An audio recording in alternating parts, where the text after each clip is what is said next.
Welcome, everyone. This past September 2023, I had the great pleasure of sitting down in Oxford with Iain McGilchrist and Daniel Schmachtenberger, and we recorded this video.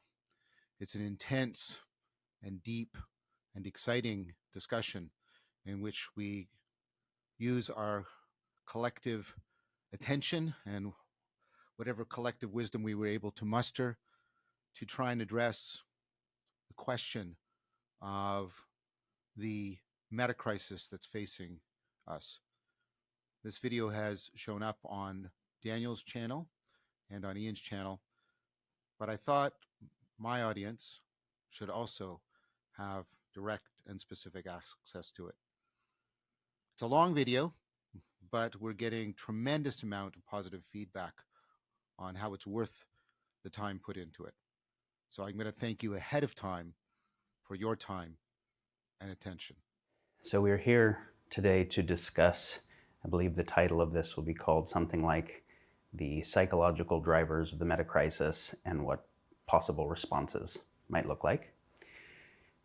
And so I'll start briefly with what do we mean by metacrisis, and then ask you to share some of the short version of the models that you have shared at great depth in your writing and your work, and ask you to also share opening frames so that people who aren't already familiar with your work can kind of come along, though everybody should, if they're interested in this, go deeper. There's a lot of resources to go deeper.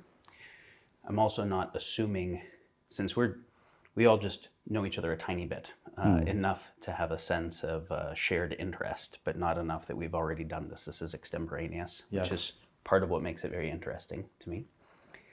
So I'm not assuming that either of you share the exact same assessment of the metacrisis. That's not implicit in you being here, but I know from our conversations you both share a sense that the state of the world has problems and impending risks that are serious, that are not automatically resolving themselves, that are novel in history. So we can just say the challenging state of the world. What in the nature of human mind, in the nature of human conditioning experience, we might even find that the term psychology or cognitive drivers are insufficient, which is fine, has brought us here, and what might a different relationship to human mind, psychology, cognition look like that might allow a more viable, better future. So just briefly on the metacrisis frame, before World War II, there was no risk that we could very quickly destroy the entire habitability of human civilization. That was brought into being with very powerful technology, nuclear weapons, and for the first time ever, we had the ability to make a series of bad decisions and radically change the possibility space of the world. Before the Industrial Revolution, we didn't really have the capability of destroying the biosphere at scale. That's not as fast, that takes a few hundred years, but we're at the place where the planetary boundaries in terms of species extinction, in terms of chemical pollution, in terms of many planetary boundaries are being crossed. The Stockholm Resilience Center published its update to the planetary boundaries framework just a few days ago that showed of the 9 major boundaries they've identified, we've radically crossed 6 already, which means who knows if we were to change the direction already what would happen. And that was the result of the Industrial Revolution and the technology that it made possible, moving us from 500 million people before the Industrial Revolution to 8 billion people, and increasing the resource consumption per capita by about 100x in the industrialized world. So 16 times the population, 100 times the resource consumption per population. Obviously, without advanced tech, we couldn't do that. So there's something about the crises that we're facing, and then obviously AI and synthetic biology and drones and cyber weapons and the radically complicated 6-continent supply chain that is all a very novel human technological development that wasn't true in any previous age. Without human technology, there is no global existential risk that is human-induced. There might be a meteor or something, but not anthropogenic catastrophic risk. So we're in a unique position in time. The polycrisis is a frame that a lot of people have heard that says, rather than just focus on climate change, or just coral, or just species extinction, or just nuclear, we have to focus on all these issues. And we have to recognize that they can interaffect each other, that one of these issues getting worse can cascade into other ones, and that sometimes the solution to one can make other ones worse. So we've got the answer in World War II to how do we not have nuclear war was mutually assured destruction and the Bretton Woods global financial system and a whole bunch of the whole post-war order, which did mean we didn't have nuclear war between superpowers. But it was also part of what led to the 6-continent supply chain and exponential growth connected to a linear materials economy that have pushed us to the planetary boundaries. And so we can see solutions to some problems can end up leading to other ones. The metacrisis frame, the slight distinction from that terminology from the polycrisis, is that we're not just looking at the mini crises and how they can cascade, but that there are underlying dynamics that give rise to them. Obviously, humans are animals. We're part of nature. We're also pretty obviously unique. When you fly into London or into New York or whatever, and you look at the world, you see the Anthropocene in a way that, the next most environment modifying creatures are things like beavers. This is obviously a radically different scale of environment modification. And so there's something about human technology that arises from something about human mind, both our capacity to create it and then also how we utilize it. So some people look at the origin of the metacrisis starting with stone tools. Some look at it starting with the agricultural revolution and the plow, or the industrial revolution, or various places that I think they're all interesting. But if we simply say we have a bunch of risks to civilization's ability to continue well, that are real, worth considering, and different than they were historically. It's also worth stating that most early civilizations don't still exist. There is no more Egyptian or Ottoman or Byzantine or Mayan empire, and the collapse of those civilizations has been academically studied, but they weren't global civilizations. So there is some precedent that civilizations have a life cycle. We have the first 6-continent global civilization, meaning the tech that is recording this can't be made in any country in the world. The internet that is broadcasting this to people requires this global civilization to produce. So, metacrisis. I think everyone is aware of there's a lot of risks that we face, and we can look at the economic drivers in terms of perverse incentives and externalized costs. We can look at the game theoretic rivalrous drivers in terms of arms races and tragedy of the commons. We can look at the theory of technology, the way that technology itself ends up shaping mind. We can obviously look at things deep in the nature of human psychology, our value systems, our cognition. It's pretty clear when we look around that none of the other animals or plants are causing possible self-induced extinction of planetary systems, right? There's no planetary boundaries as a result of the activity of deer or algae or oak trees. So there's something unique about humans. Is this innate to human nature and there's no way of escaping it? Is this something that human nature can do, but is not the only thing it can do? That can be conditioned, that could be conditioned differently. This is what we're here to explore today.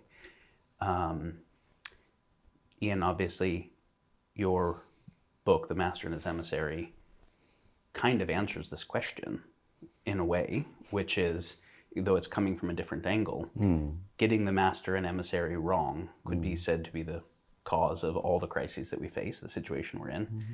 For those who don't already have that framework, do you want to share your introductory thoughts on the human condition that has brought us here? Yes, I agree with you wholeheartedly that we need to look for underlying causes of a whole pattern of events that are not just unfortunate things that happen to happen. You know, we were doing very well, and then suddenly people said the climate was changing and the seas were polluted and so forth. There's a whole range of events that can be traced back to the inevitable consequence of a certain way of looking at the world. And that way of looking at the world is, in my view, associated with and driven by a model of the world that is present to the left hemisphere in a way that is not the case with the right hemisphere. In brief, the right hemisphere seems to be more in touch with presence, with what actually experience comes to us and what we inhabit, whereas the left hemisphere is providing a representation, no longer the presence, but a map, a program, a theory, a diagram, but something abstracted, categorical, removed from and not having the characteristics of the world that it is intending to map. Now, I mean, I should say that to anybody who doesn't know my work, you've probably heard that everything to do with hemispheres is wrong, and that it's outmoded and science has got past it. This is not true. If you don't know my work, then forget almost everything you think you know about hemisphere differences. They're not the ones that you were told. But there are, although we got the differences largely wrong, not entirely wrong, but mainly wrong, that doesn't mean to say that there are no differences, and it wouldn't be important to find out what those differences are. And that's something I've researched for about 30 years. And in short, the difference comes down to ultimately a mode of attention, which is an evolutionary development that goes back pretty much as far as we can trace it. We think back to trilobites and possibly even beyond. So this is something in which there needs to be two ways of attending to the world that are both very important, but appear to be mutually incompatible. One is that with which we grasp things. We need to get things in order to survive. We need to get food, we need to handle twigs to build a nest or sticks to build a shelter, whatever it is. We need to be able to latch on to something precisely, target it and get it. And that's so important that in a way, one whole half of one's brain is largely geared to this particular end, that of power. But if you pay only that attention to the world, then you will be very vulnerable because you won't see the predator. You won't see your conspecifics. You won't see everything else that's going on, of which you need to be aware. And so effectively, this is a difference in which one hemisphere pays a very narrowly targeted, precise attention to a detail in order to grab it, and another kind of attention which is broad, open, sustained and vigilant and on the lookout for everything else. Putting it very simply, those two kinds of attention change what we find. No neurologist in the world will dispute that the two hemispheres attend differently. It's very clear they do. And no philosopher will dispute the fact that attention changes what it is you see. So at the end of this, fairly obviously, if we attend in two different ways, we see two different worlds. I'm going to grossly simplify here. But effectively in one, that of the left hemisphere, the world is made up of little bits that attract attention. And they're things that we're already targeted on because we know we want them. They're isolated, they're decontextualized, they belong to categories, they're abstracted, and effectively lifeless. Whereas in the right hemisphere, it sees that everything is ultimately connected. It's connected obviously to the context of things that are immediately around it or particularly powerful, but it's ultimately connected to everything beyond that. That the world is never fixed in the way the left hemisphere needs to fix things in order to grab them. It's not built up out of slices or pieces, but is in fact a whole seamless flow, a very important word. And in this right hemisphere world, implicit meaning is understood because that's contextualized. And part of the context of that is emotion, the body, other people, the world at large. So you've got a kind of mechanistic reductionist world subtended by the left hemisphere, which is just a representation or a useful diagram. And you've got a living, complex world, on the other hand, which has characteristics which are very much harder to pin down, but involve all the richness and meaning in life. Now, what I believe, and in The Master and His Emissary, my earlier book, I traced in the second part, a sort of path through the history of the West from the ancient Greeks to the modern time, in which there were rises and fallings of civilization, and in which what happened was that in each civilization, the two ways of seeing the world were used fruitfully together. And this is not a difference just between science and the arts. Science needs both kinds of attention. The arts need both kinds of attention. And this is how they flourished to begin with, and were highly creative. But over a length of time, they overreached themselves. They became too big. They became stereotypes. They needed global administration that could be rolled out to parts of an empire. And so we entered into a world very much like that of the left hemisphere. And very soon, the civilization, either the Greek or the Roman, collapsed. After this moment appeared, I mean, a complex story, but that's it in outline.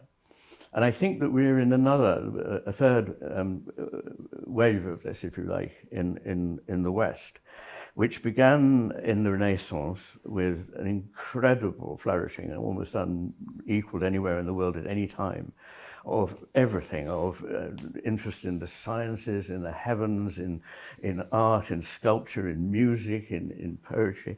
This is an incredibly rich time. And then from about the end of the 17th century, very roughly, with the scientific revolution, we began to believe that we could understand everything in terms of mechanisms. And this was a useful way to think. And indeed, let me be the first to say that we have benefited from it in many ways. We have developments that very few of us would wish to be without as a result of it. But unfortunately, it led to a philosophical error. And it's not just, as it were, a philosophical error in an abstract way. It's one that runs deep to the nature of how we experience the world. That is, we believe that the world is made up of parts, and that we find reality by going down and down and down until we've got bits that are almost identical to one another. Whereas in fact, almost the opposite is true, that everything happens out of the coming together into complex wholes. Now, when I say coming together, I'm suggesting that we do actually temporarily start from, or temporarily from parts, but we don't. In our minds, in our left hemispheres, we start from parts, but in reality, things are whole. And what we call parts are wholes at another level, and they can't be understood only by the parts. This is a theory which is sometimes called a Gestalt theory, because the Germans have this word Gestalt, which we don't have an exact equivalent of, which means a whole, which cannot be accounted for by the sum of the pieces, the parts. And we've lost that insight, and I think that what has happened is that a combination of factors, and it's not exhaustive, but the rise of capitalism, the development of empires, both geographical empires and commercial empires, thinking in terms of global generalizations, have led us away from the reality which is always unique, implicit, wrapped up with value, not just being sort of facts on their own, which is not to say, by the way, that I don't have any truck myself with the idea that we all just make it all up to suit ourselves. No, that's not the case. But nonetheless, our reality is something we experience as a relationship between us observing and whatever it is that is observed. And this goes both ways. We are affected by it, and we affect what we see. We literally change what there is there to see. Now, that vision is quite different from the one we have, that if only we can master more and more using left hemisphere kinds of mechanism, we will achieve power, and power will make us happy. But the roots of happiness are very other than that. I'm sure we'll come on to that. But effectively, we think we've accounted for everything when we think in terms of matter, but much more important are values, a sense of purpose, and as far as I'm concerned, a sense of the sacred. So that's really where we're at, and I think recovering some of what we've lost is critical to making any progress. We can't just sticking plasters on a cancer. We need to eradicate the cause and change the way in which we think about ourselves, the world, and how we relate to it. Before we move to John's opening comments, for those who aren't familiar, would you explain why you use the term master and emissary? Okay, this is a kind of a fable.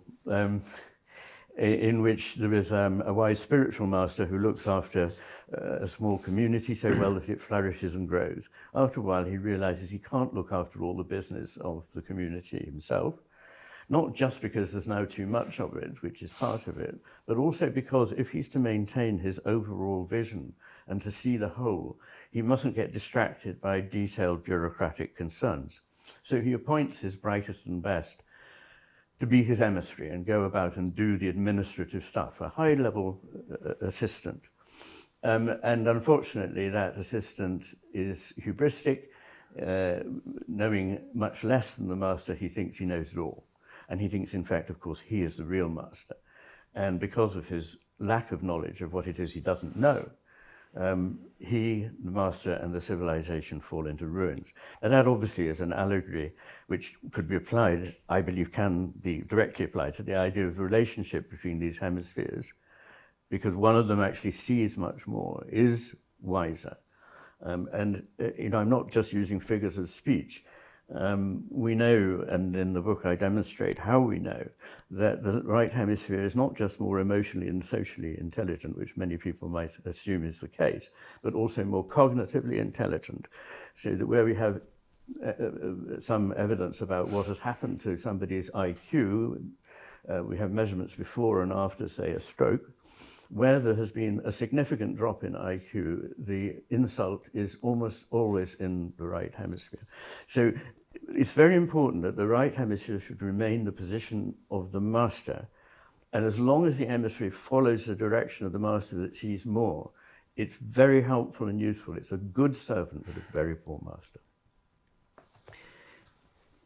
So the question of why in the global civilization the emissary became dominant relative to the master is something I want to get back to, but thank you very much. That was a great opening. And something I should have shared in the opening is I have tremendous respect for both Ian and John's work. Both have done these kind of very deep histories of Western philosophy and very meaningful worldviews that address the nature of mind, the meaning crisis. And yeah, I'm very honored to be in the conversation. That's why I wanted to get both of your perspectives on the underlying drivers of the metacrisis that are inside of human mind, experience, and cognition.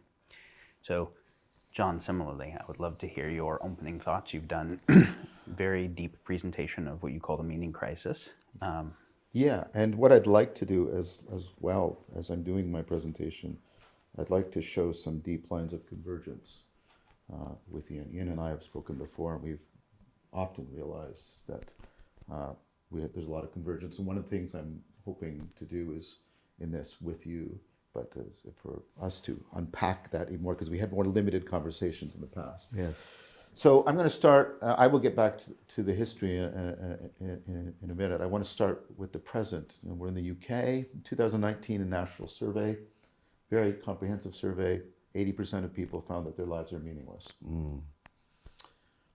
Interesting, 43% think that's because of financial reason, and that goes against a lot of the data that we have, that once your finances get you out of poverty, they do not contribute very much to meaning in life. 34% seem to be getting a little bit closer, at least in an intuitive way, when they attribute their lack of meaning to anxiety. And let's just be very careful about this. Anxiety isn't the same thing as fear. Fear, you have a definite object, something the left hemisphere would very much, there's the definitive thing, I can point my attention to it, focus on it hard. Anxiety tends to be more atmospheric. It is generally associated with the right hemisphere. And so what you've got with anxiety is you've got a nebulous sense of disconnection, and this brings with it a sense of concern, arousal, stress.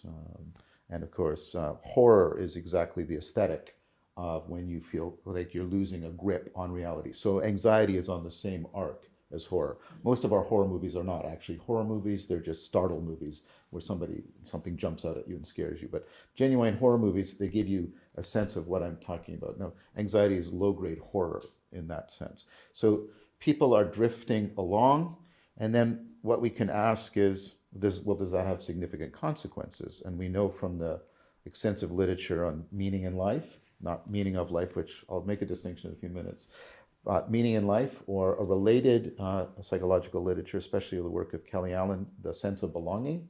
If you don't have meaning in life, if you don't have the sense of belonging, you're in serious trouble. You're in serious trouble psychologically, physiologically, socially, probably predictively, your overall health, probably your socioeconomic status. It's predictive of lots of stuff going bad. Of course, it's ultimately predictive of anxiety and depression, which, by the way, are flip sides of the same overall disorientation, disconnection problem. It's predictive, of course, of suicide, right? Although Tatjana Schnell has found evidence that people don't have to go through clinical depression, contrary to what we think. They can just experience meaninglessness and go right to suicide without going through clinical depression. So just on its own, it's predictive too. So 80% of the population has this state that we have pretty comprehensive evidence is very deleterious to their health. And then you have a lot of sort of cultural sense that this is happening. So the book I did with Christopher Mastropietro and Philip Misevic on zombies, why did zombies become so prevalent? And the idea is zombies are a mythgram that has arisen to sort of express, not necessarily articulate or explain, but express the meaning crisis. We'll think about them, right? They lead, by definition, meaningless lives. They've lost intelligibility. They can't speak. They move in collectivities, but they form no communities. They drift aimlessly. Unlike other monsters, they don't have any supernatural connection. They're just us, decayed, right? And perpetually decayed. They're a perversion of the Christian myth of resurrection, because they do not come back to the fuller life. They come back to the lesser life. And then they got linked to another Christian myth, the apocalypse, which is supposed to be the renewal of the world. But instead, it's the ongoing, endless decadence of the world. So the zombie mythology is a cultural expression of this. And you can also see all kinds of symptoms. Of course, we have the mental health issues. Death of despair in the United States and the UK are becoming serious, serious problems. Related phenomena, the UK has set up this Orwellian thing called the Ministry of Loneliness, which is like, because the number of close friends we've been having has gone down. And Eberstadt has shown in her book how the West really lost God is this also has what you might call philosophical, even spiritual consequences, because there's a direct correlation between how much people live atomically and alone and how secular the society has become, and how sort of shallow people's ontology is. I'm not sure about her causal picture, but the correlation is just undeniable. So this is having huge effects. You get it in the virtual exodus. People want to live in the virtual world rather than the real world. They express this as an explicit thing. And I think we can get a bit of insight into what's going on, what's missing in the meaning crisis. What are they finding there that they're not finding here? But let me just finish a couple more symptoms. We've got the weird political paradox that everybody feels disillusioned and disenfranchised, but the political sphere has been now reappropriated and filled with religious fervor and symbolic religious behavior, and we've given over identity and a meaning in life to our political ideologies, even though we've lost faith in all of the institutions. This is a weird thing. You have positive symptoms, though. You have the mindfulness revolution. People are seeking fundamental transformation in attention, awareness. You have the rise of ancient wisdom philosophies. There are more Stoics now alive than were ever alive in the Roman Empire, right? And of course, you have the ongoing thing, basically from Schopenhauer on, of the increasing investigations into Asiatic philosophies, in which philosophy and spirituality, knowledge and wisdom were not separated. And so that whole symptomology. Let's go back to the video game. Well, what are they getting in a video game that they're obviously lacking in the real world? Well, what they have is they have a narrative structure. There's a narrative structure that tells them what the story is and what part they play in it, and orients them towards a purpose. So, purpose. They have a nomological structure. What do I mean by that? They have a sense of, there's a set of rules, laws and rules, that make sense of that world, so they understand how that world works. This is intelligibility or coherence. Second factor, purpose, coherence.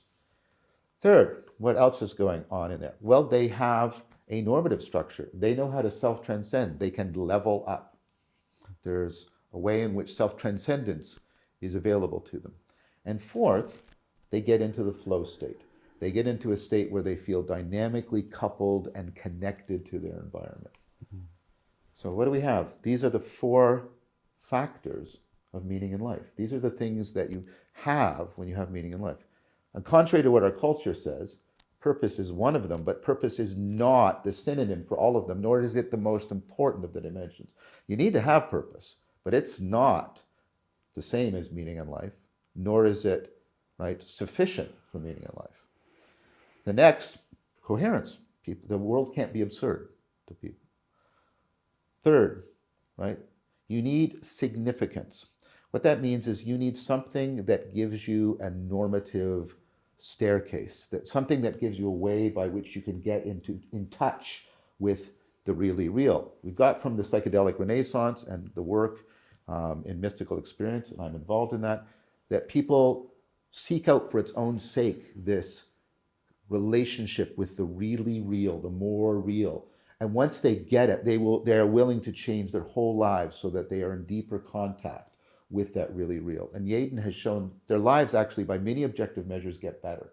So that matters. The third one, the flow state. The flow state is a very powerful, and Csikszentmihalyi has done a lot of work on that. We could perhaps talk about that. The flow state is a very powerful version of the fourth factor, which is mattering. People need to feel that they are connected to something that has a reality and a value beyond their own individual existence. So to find this out, you ask somebody, what do you want to exist even if you don't? And how much of a difference do you make to it now? You could wrap all of these things together, and they all fold into this connectedness in sense-making. We're connected to the world. We're ordered to the world. The world makes fundamental sense to us. We are fitted to the world. We belong in the world. Belonging, sense of belonging, sense and meaning in life. My proposal is that can ultimately be understood as reflecting sort of the core of human cognition. I talk about the core four. I think we've split them up for analytic reasons, right? Which is attention, consciousness, working memory, and fluid general intelligence. But I think they're all just four different dimensions of an underlying core thing. And there's good functional evidence, behavioral evidence, and anatomical evidence for that claim. I won't review all of that, but I'll just take it that can be agreed without much controversy. What I think that general ability, that general intelligence reflects is it reflects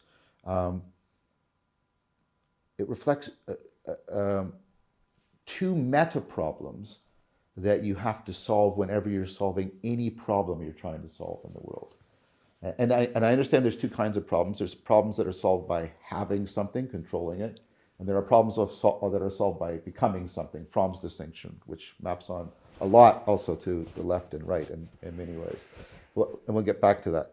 But what I think these two meta problems are, and think about your intuition. We tend to attribute intelligence to a creature the more we can see reliable evidence that it can anticipate its world.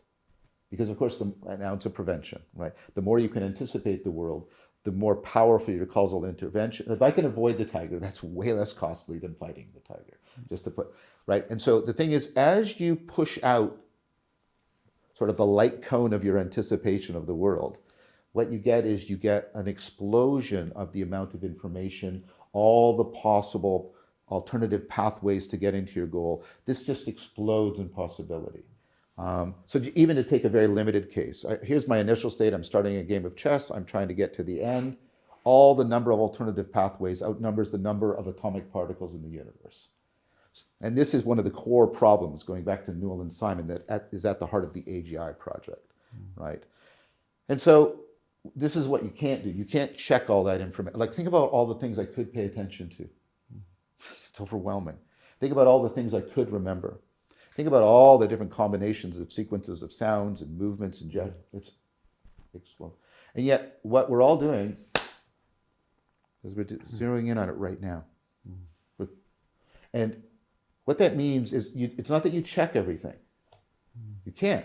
that would take you the rest of the life. Somehow, and this is really important, you ignore most of what's relevant.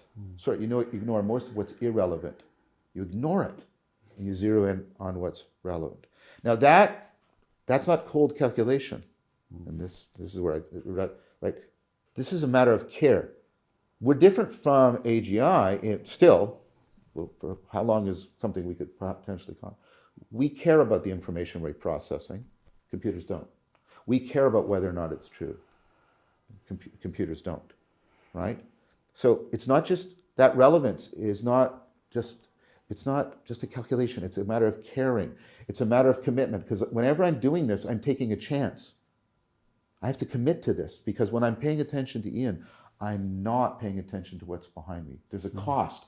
There's always a cost. So there's existential risk at whenever I'm doing it. So there's caring, committed, connectedness. And notice relevance is a connecting relation. It's like biological fittedness, right? Relevance isn't in the object.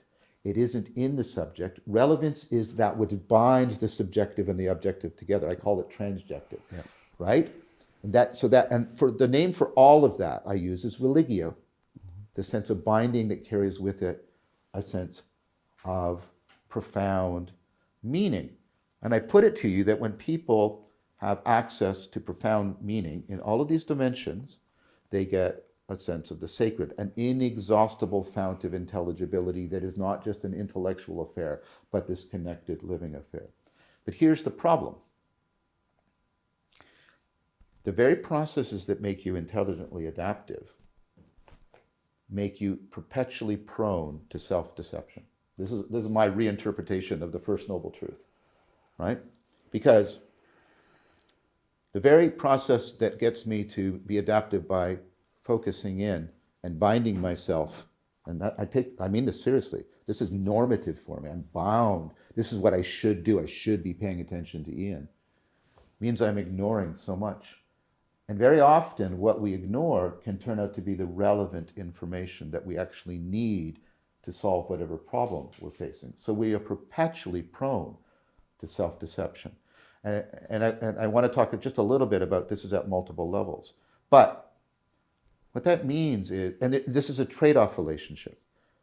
Whenever you try and solve one way in which you're being deceived, you open yourself up to an alternative way in which you can be, right? So I should pay attention to it. No, and then I'll lose the right?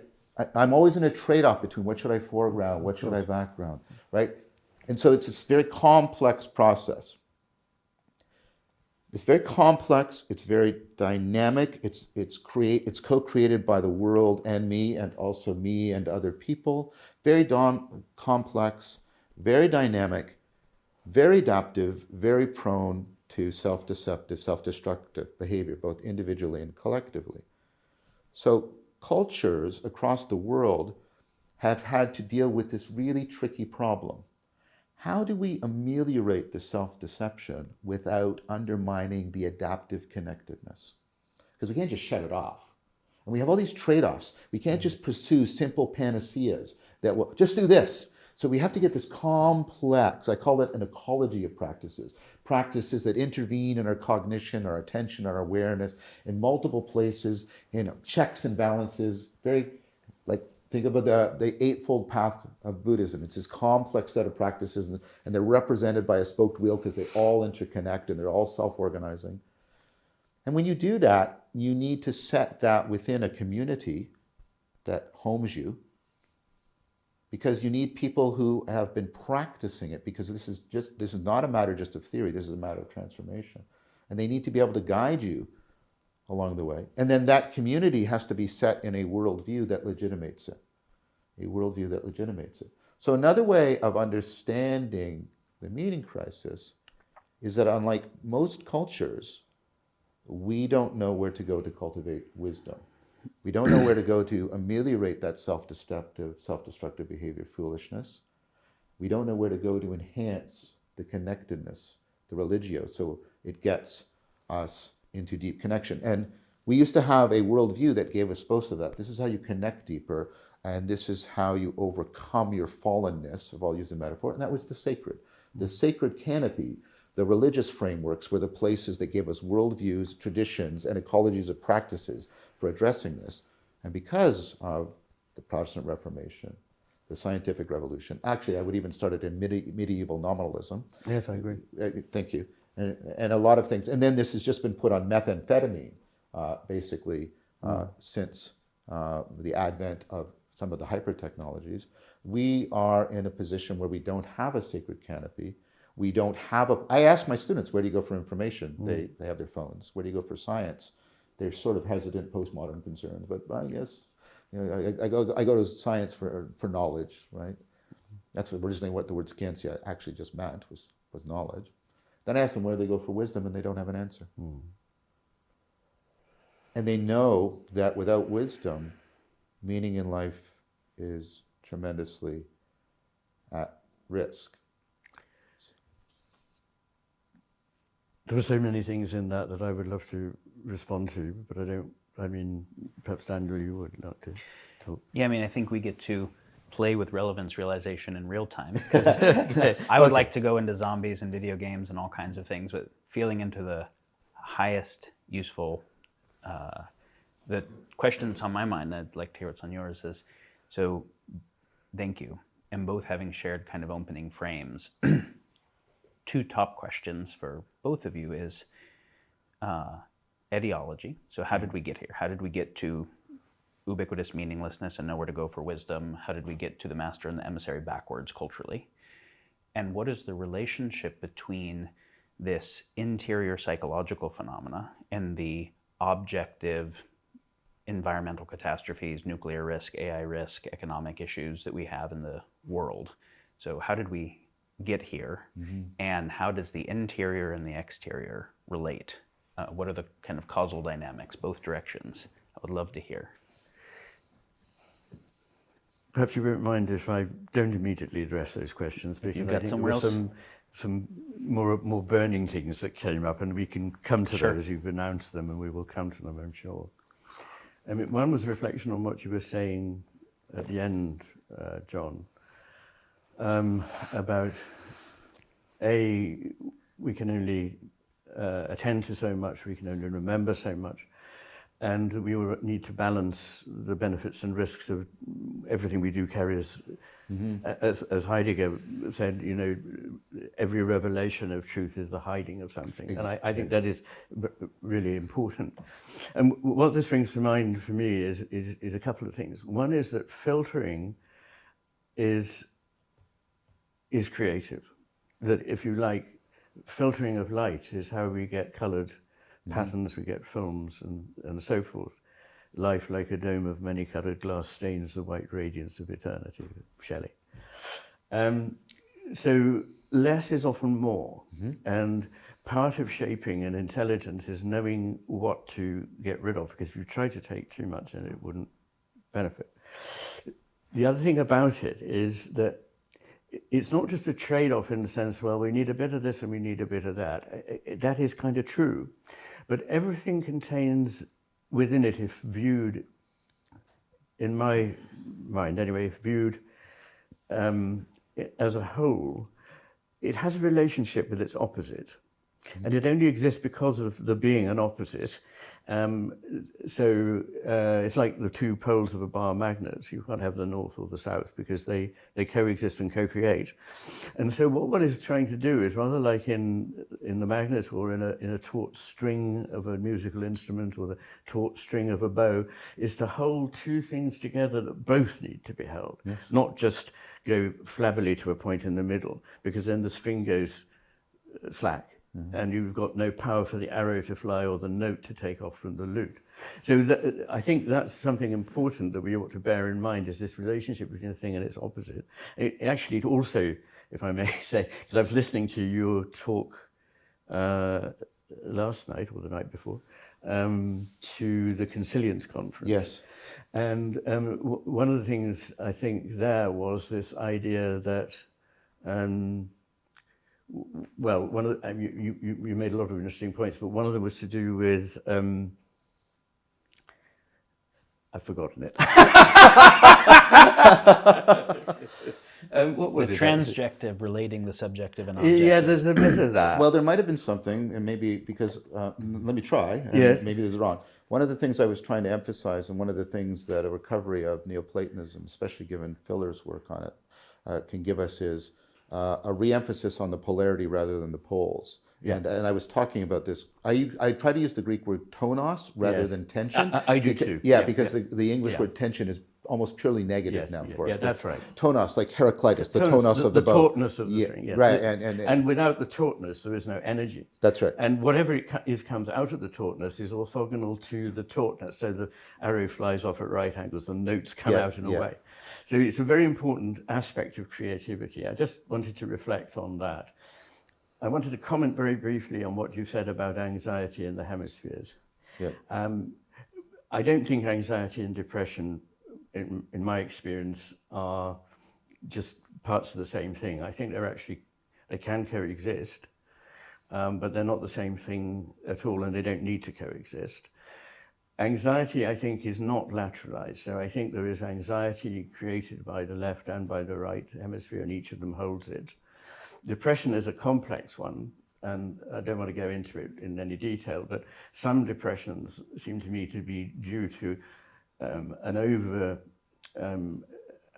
unbalanced overactivity or unopposed activity of the right frontal cortex, and that can be unopposed either by the left frontal cortex or by the right posterior cortex. Yes. So it's slightly complicated. I just want to put that on record because people may go away and say, well, I thought he said, and that's not what anywhere I said, but I was just trying to, I was trying to indicate that the phenomenology tends to be much more atmospheric in both of those, depression and anxiety, rather than narrow focused. It's wide focused and ambiguous rather than... To that extent, yes. But actually, in terms of where they originate hemisphere-wise, I think it's hard to be more to be specific in the way you seem to be saying.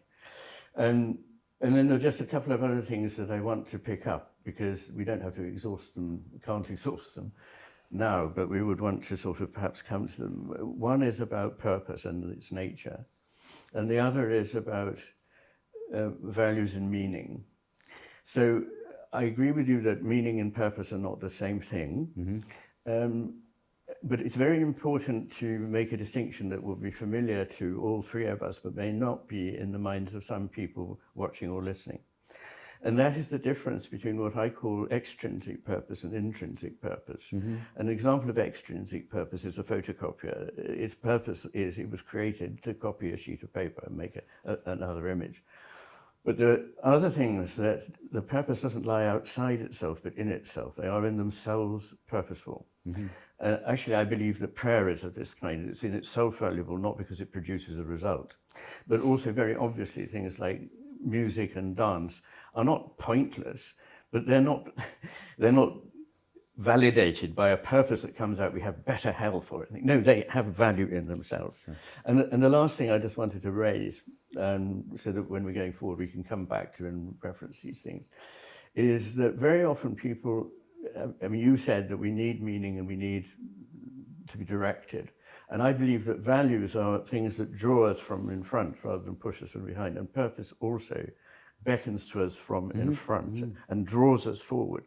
And of course, all our models are pushed from behind because they're mechanical. But very importantly, these things exist, as it were, at the same time as our striving towards them, and actually cause us to strive towards them, not by pushing us, but by calling to us, evoking a response.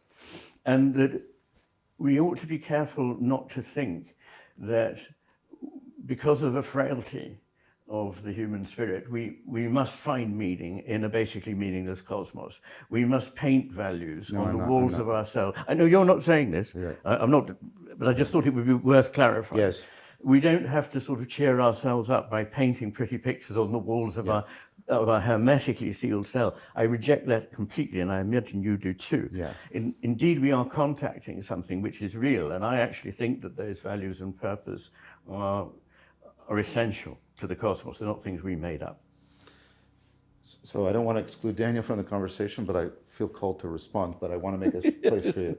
I have some questions I'll follow up with, but please go ahead. I mean, that distinction that you made is, and this is just to provide convergence. Like it's well established in the Emma Bile talked about intrinsic and extrinsic motivation, and then the intrinsic motivation is much more predictive of creativity and insight than extrinsic. But you actually need a bit. Optimal creativity is to have a mixture of the two, because you need the extrinsic when you're painting the Sistine Chapel and you're painting the blue of the sky, and you just got to keep going, right? And so you need, and it also gives you corrective feedback, because if you're just intrinsic, you don't have external judges and things like that. But yes, and I think that's important, and I think that brings out an important difference. I think the things that we think are intrinsically motivating are precisely the ones that get us into that state of connectedness, religio. Optimal intrinsic motivation being realized is a flow state. You do the flow state to be in the flow state. You don't do it for any other reason, right? And that sense of at-one-ment, that sense of supersalience, that's the beginning of the taste of the sacred as well. And so I think the sacred is how does reality disclose itself to us, where we're in that mode of not work, but serious play that we're doing for its own sake, because all we're doing, like playing music or going to a play, we're playing with relevance realization. We're in this serious sense, we're playing with it, and we're playing with salience, and we're saying, if I play with this, what kind of world is available to me?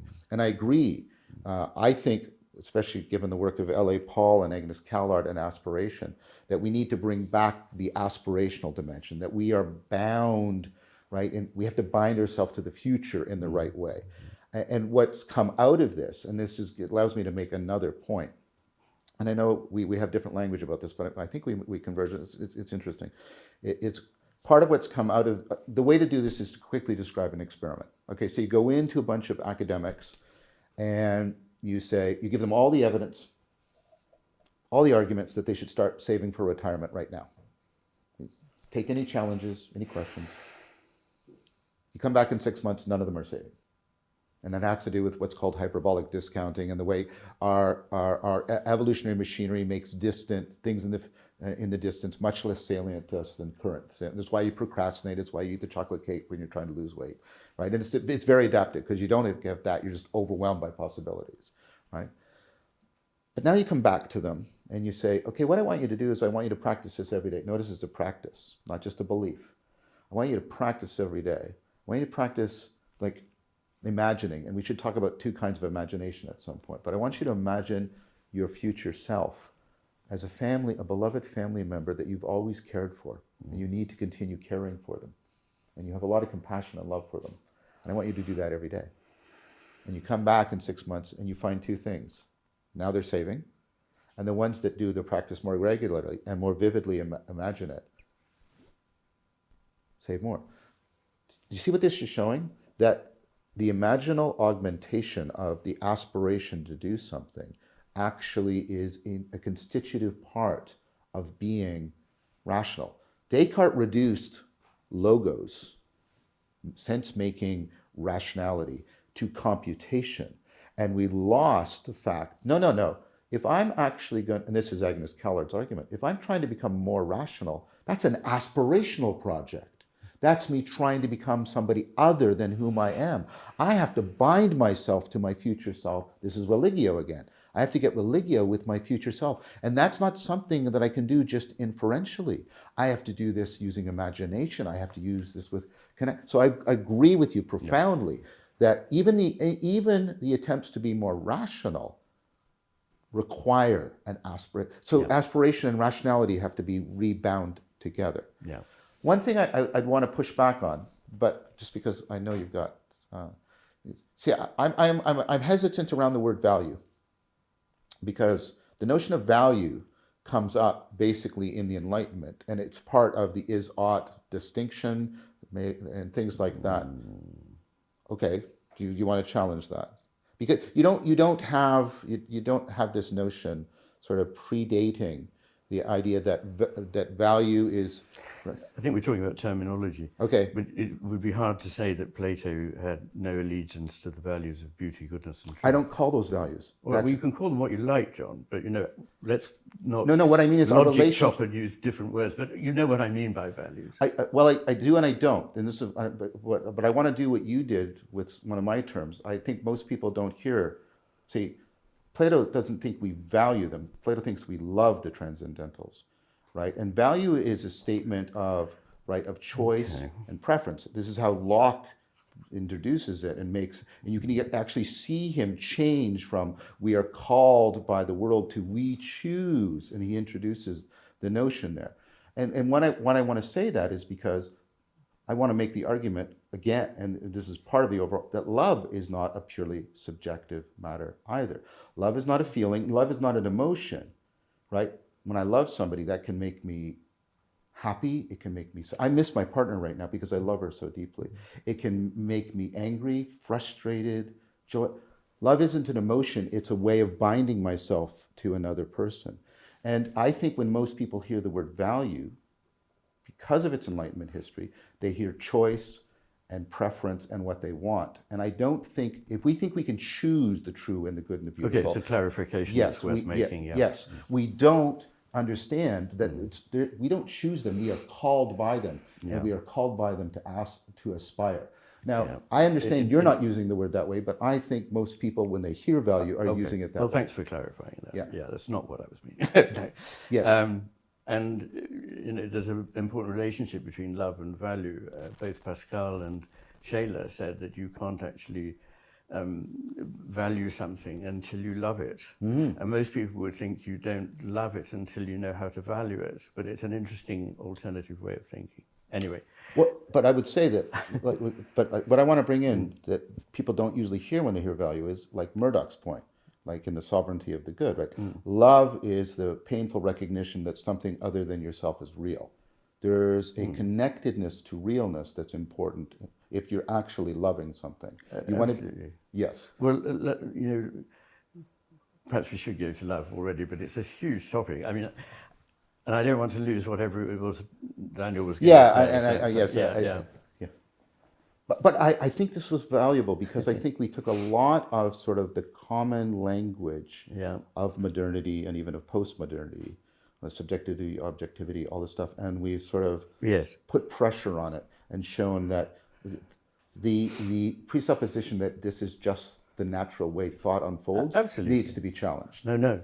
And above all, on the subjective-objective divide, which is not to say that the terms have no meaning. Of course but not. Just that I, like you, believe that everything comes into being out of a relation.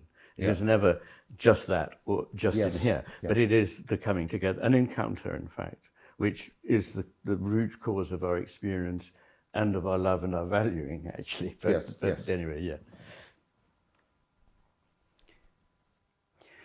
So there's something challenging in what we're trying to do here, which is, as we've seen, what we take words to mean, which words we use, what ontologies, what references, what epistemologies, we haven't had time to all sync these. And as we've probably all experienced, I certainly have, when I want to do generative work with someone that has a different background, that's where we have to start and realize some of our disagreements are because the word means something different. And that takes a long time. And so I'm noticing that you mentioned intrinsic and extrinsic purpose. You said purpose and meaning are not identical, but you didn't make the distinction. John responded talking about intrinsic and extrinsic motivation, which is not the exact same as purpose. And then there was a conversation around values. There's a conversation around love, around beauty. So these are all related, but not exactly synonymous topics. They all obviously indicate something that we value, but we're wanting to speak to value being intrinsic to reality, not just something we make up, which is you saying we're not just painting values on a meaningless universe. There's something about the ontologies that give us a meaningless universe that are part of the problem that we want to come to, that I think is core to the meaning crisis, core to the place we find ourselves in, and why you have to say something like, hey, it's not that the reality is a meaningless universe that we have to paint meaning on, but that reality has something like intrinsic purpose to it. So I'm just acknowledging all the really fascinating topics that I'm not going to ask questions about or say anything about, because in the short amount of time we have, feeling into what has the highest meaningfulness, beauty, worthiness of love, purpose, value, without making the further distinctions on which of those it is. You said something about the intrinsic versus extrinsic purpose that I wanted to click on a little bit, because extrinsic purpose being an instrumental or utilitarian concept, the purpose of X is defined by its utility to Y, and we're assuming Y has value. So when someone takes that definition of purpose, they take purpose first, rather than meaning or value or beauty or love. They take purpose as the thing that we're looking for, which is itself a very interesting question. They take the relative utilitarian extrinsic definition, then they ask what's the purpose of it all. It's obviously a meaningless question because there's nothing outside of it all to say it is relevant with respect to. And so it's easy to say, oh, there's no purpose to anything and come up with nihilism, as opposed to just recognize it was a category error. You were using too small a concept. Now you're talking about intrinsic purpose or intrinsic beauty or intrinsic something. Intrinsic something that is worth something. And you were saying that it also has a pulling quality or a telos, right? That all that is has something like purpose that is not defined with respect to anything else. May be hard to define at all, which the Tao would say, it sounds very much like the Tao, it has a nature, right? So does the direction of reality or universe reveal something about its nature that is worth aligning ourselves with? I think is very interesting. I want to propose what I think is the generator of the metacrisis in your framework, and hear your response, and then hear how you build on it. But I want to just hear first the definition of purpose as extrinsic that the philosophy of science can orient to. So you have Big Bang where the laws are why they are, because who knows, and the constants are what they are, and at some point consciousness pops out, and it's very easy to get nihilism in that model. One could say that model is left hemispheric dominance epistemically, and that left hemispheric dominance can't understand purpose or meaning. Is that how you would say it? When you talk about, or I talk about values, I'm thinking of a hierarchy drawn up by Max Scheler, the German early 20th century philosopher, in which he had a hierarchy of values, the base of which was utility. And this is the lowest level of his values. And then there came things like, he called them values of life, Lebenswerte, but these were values of fidelity, magnanimity, generosity, bravery, and so forth, a lot of which seem to have gone out of fashion. And then above that came beauty, goodness, and truth, the spiritual or geistige Werte. And then at the top, the apex of the pyramid, was the sacred. And I think that structure has been incredibly helpful to me in seeing what we're getting wrong, because the only really driving value of the left hemisphere is utility. It's evolved in order to serve utility for us. And of course, we need it because it's very useful.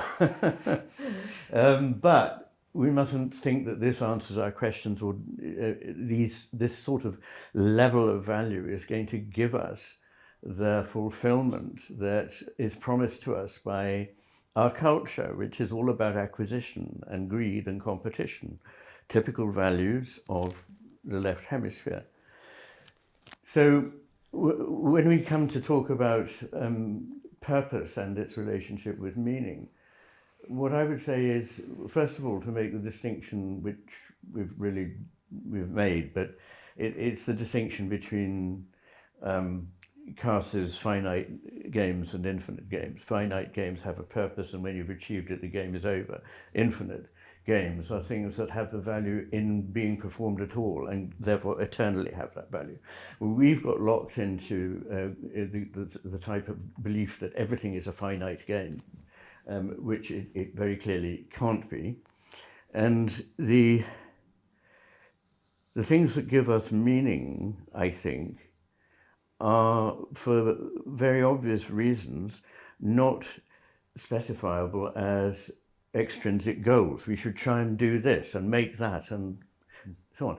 There's a level at which we have to guide ourselves and think, well, we need to make a conscious effort to shift our values. But in the end, these things are not going to be of that kind. They're going to be openness to an attractive force. And those attractive forces are many, but they can boil down in some ways to three incredibly important things that give meaning to life, each of which has been more or less trashed by our current civilization. The first is our relationship with society, are being bound to one another in the sense of religio, the business of sharing one's life with people who share your values, whom you can trust, whom you can confide in, whom you can eat with, play with, and generally share a culture which may be based on a religion but has common rituals that we all understand. That is one thing, and it is extremely difficult to find any such coherence in modern society for a host of reasons which most people will be able to fill in for themselves. But we don't have that kind of cohesion anymore, and we're increasingly isolated, partly by technology, and we live lonely lives. The UCLA loneliness index has shot up in recent years, and I think we mentioned loneliness already. Mm-hmm. And it's one of the key things that people say when you ask them about their lives. They say they're lonely. Now, meaning can't come from any purpose in being with others and belonging in the social world and contributing to it in some sort of obvious extrinsic way. You can't specify ahead of time what that value will be. You only know it in the experiencing of it. It's like, this is the problem, it's the swimming problem. You can't have a manual that tells you how to swim. You sit on the bank of the river reading and go, now I know how to swim. You have to get in the water. The second is our relationship with the natural world in all its complexity and beauty. So for most people, until very recently, it was almost impossible for their lives not to be enmeshed with the surrounding natural world. Only in the last perhaps 150 years or so have we become isolated from nature. And this is a really important divorce, a very, very important one. The divorce from one another is very important. The divorce from nature, the sense of it as an environment, which is a technical term for something that surrounds you, but not what you are born out of, which is what nature really means, and what you return to. And the third is the relationship to a realm of something beyond this. Again, we've mentioned this, I believe, but it is the transcendent realm or the realm of the spiritual or the sacred. And this, to a lot of people now, they've been trained to think that this is a rather negligible issue, that it really is a kind of vestige of something that hangs over from a primitive time when people weren't properly educated and they invented superstitions to try and explain life. And I mean, that is such a terrible, terrible diminution and tragedy of what it is, travesty of what it is I'm talking about, and it is a tragedy. So those three things are what I believe fundamentally are most important for bringing meaning to our lives. And I can't specify obviously what the meaning is. You know, what is the meaning of life? A question you cannot answer, although I believe it's 43. But but that's what I would say about that. And it relates to the hemispheres in this way, that the left hemisphere is designed only for acquisition and pleasure, getting stuff, having fun. It's more dopaminergically driven than the right hemisphere. It's more associated with addiction than the right hemisphere. And it's certainly more associated with getting a kick out of power and acquisition. Whereas the right hemisphere is more able to open itself to the sacred and to these other higher values that I specify when we cap them now. So I think there is a very important thing there, that we're guided by something that literally doesn't see what it is that's pulling us, or should be pulling us forward, that sense of direction or purpose in life, and the values that call us forward. So I want to say something about this that I feel like is me restating how the hemispheric model ends up getting imbalanced, almost obligately gets imbalanced in a way that leads to the world situation we have, and see if you agree with that. And I very much am curious to hear related thoughts. So you mentioned that the primary left hemisphere value is utility, and you also mentioned the word power, which is a very important word, because then civilizations have a relationship with each other that we can use social Darwinism to describe, where there's a selection process defined in war and defined in population growth and things like that, where if a civilization has our relationship to each other, our relationship to nature, and our relationship to the sacred, all maximizing utility, right? So we think of human resources, we think of natural resources, and we think of religions as kind of narrative weapons to be able to coordinate. Then the culture that has those utilitarian, power-oriented views in all those areas will win at war. It will basically, seeing nature as a commodity, extract more from nature to grow its population, to increase its resource consumption per capita, to grow its technological base, to utilize humans, to use Norbert Wiener's the human use of human beings in the development of cybernetic systems that are then seen as inexorably in competition with each other. So they're going to, so we have to kind of mentality. And then there's either no sacred, there's just that which is good is that which doesn't lose, which is kind of, I think it's very interesting that game theory was developed by von Neumann at the same time we developed the bomb, at the same time we developed AI, and it was game theory and economics as kind of the height of the reductionist experiment, saying, based on a kind of Izzat distinction that you'll negate, which I'm very interested in, that says, since philosophy of science is going to say what is and can't say what ought, then our best basis for ought is that which doesn't lose in an assumed competitive dynamic. So game theory is the only thing guiding. And I would argue that if your only ought is game theory, and you have the ability for recursive technologies that turn into exponential technologies that are in an exploitative relationship with the environment, which even the term environment or natural resource is a crazy term, and in arms races with each other, that civilization is self-terminating.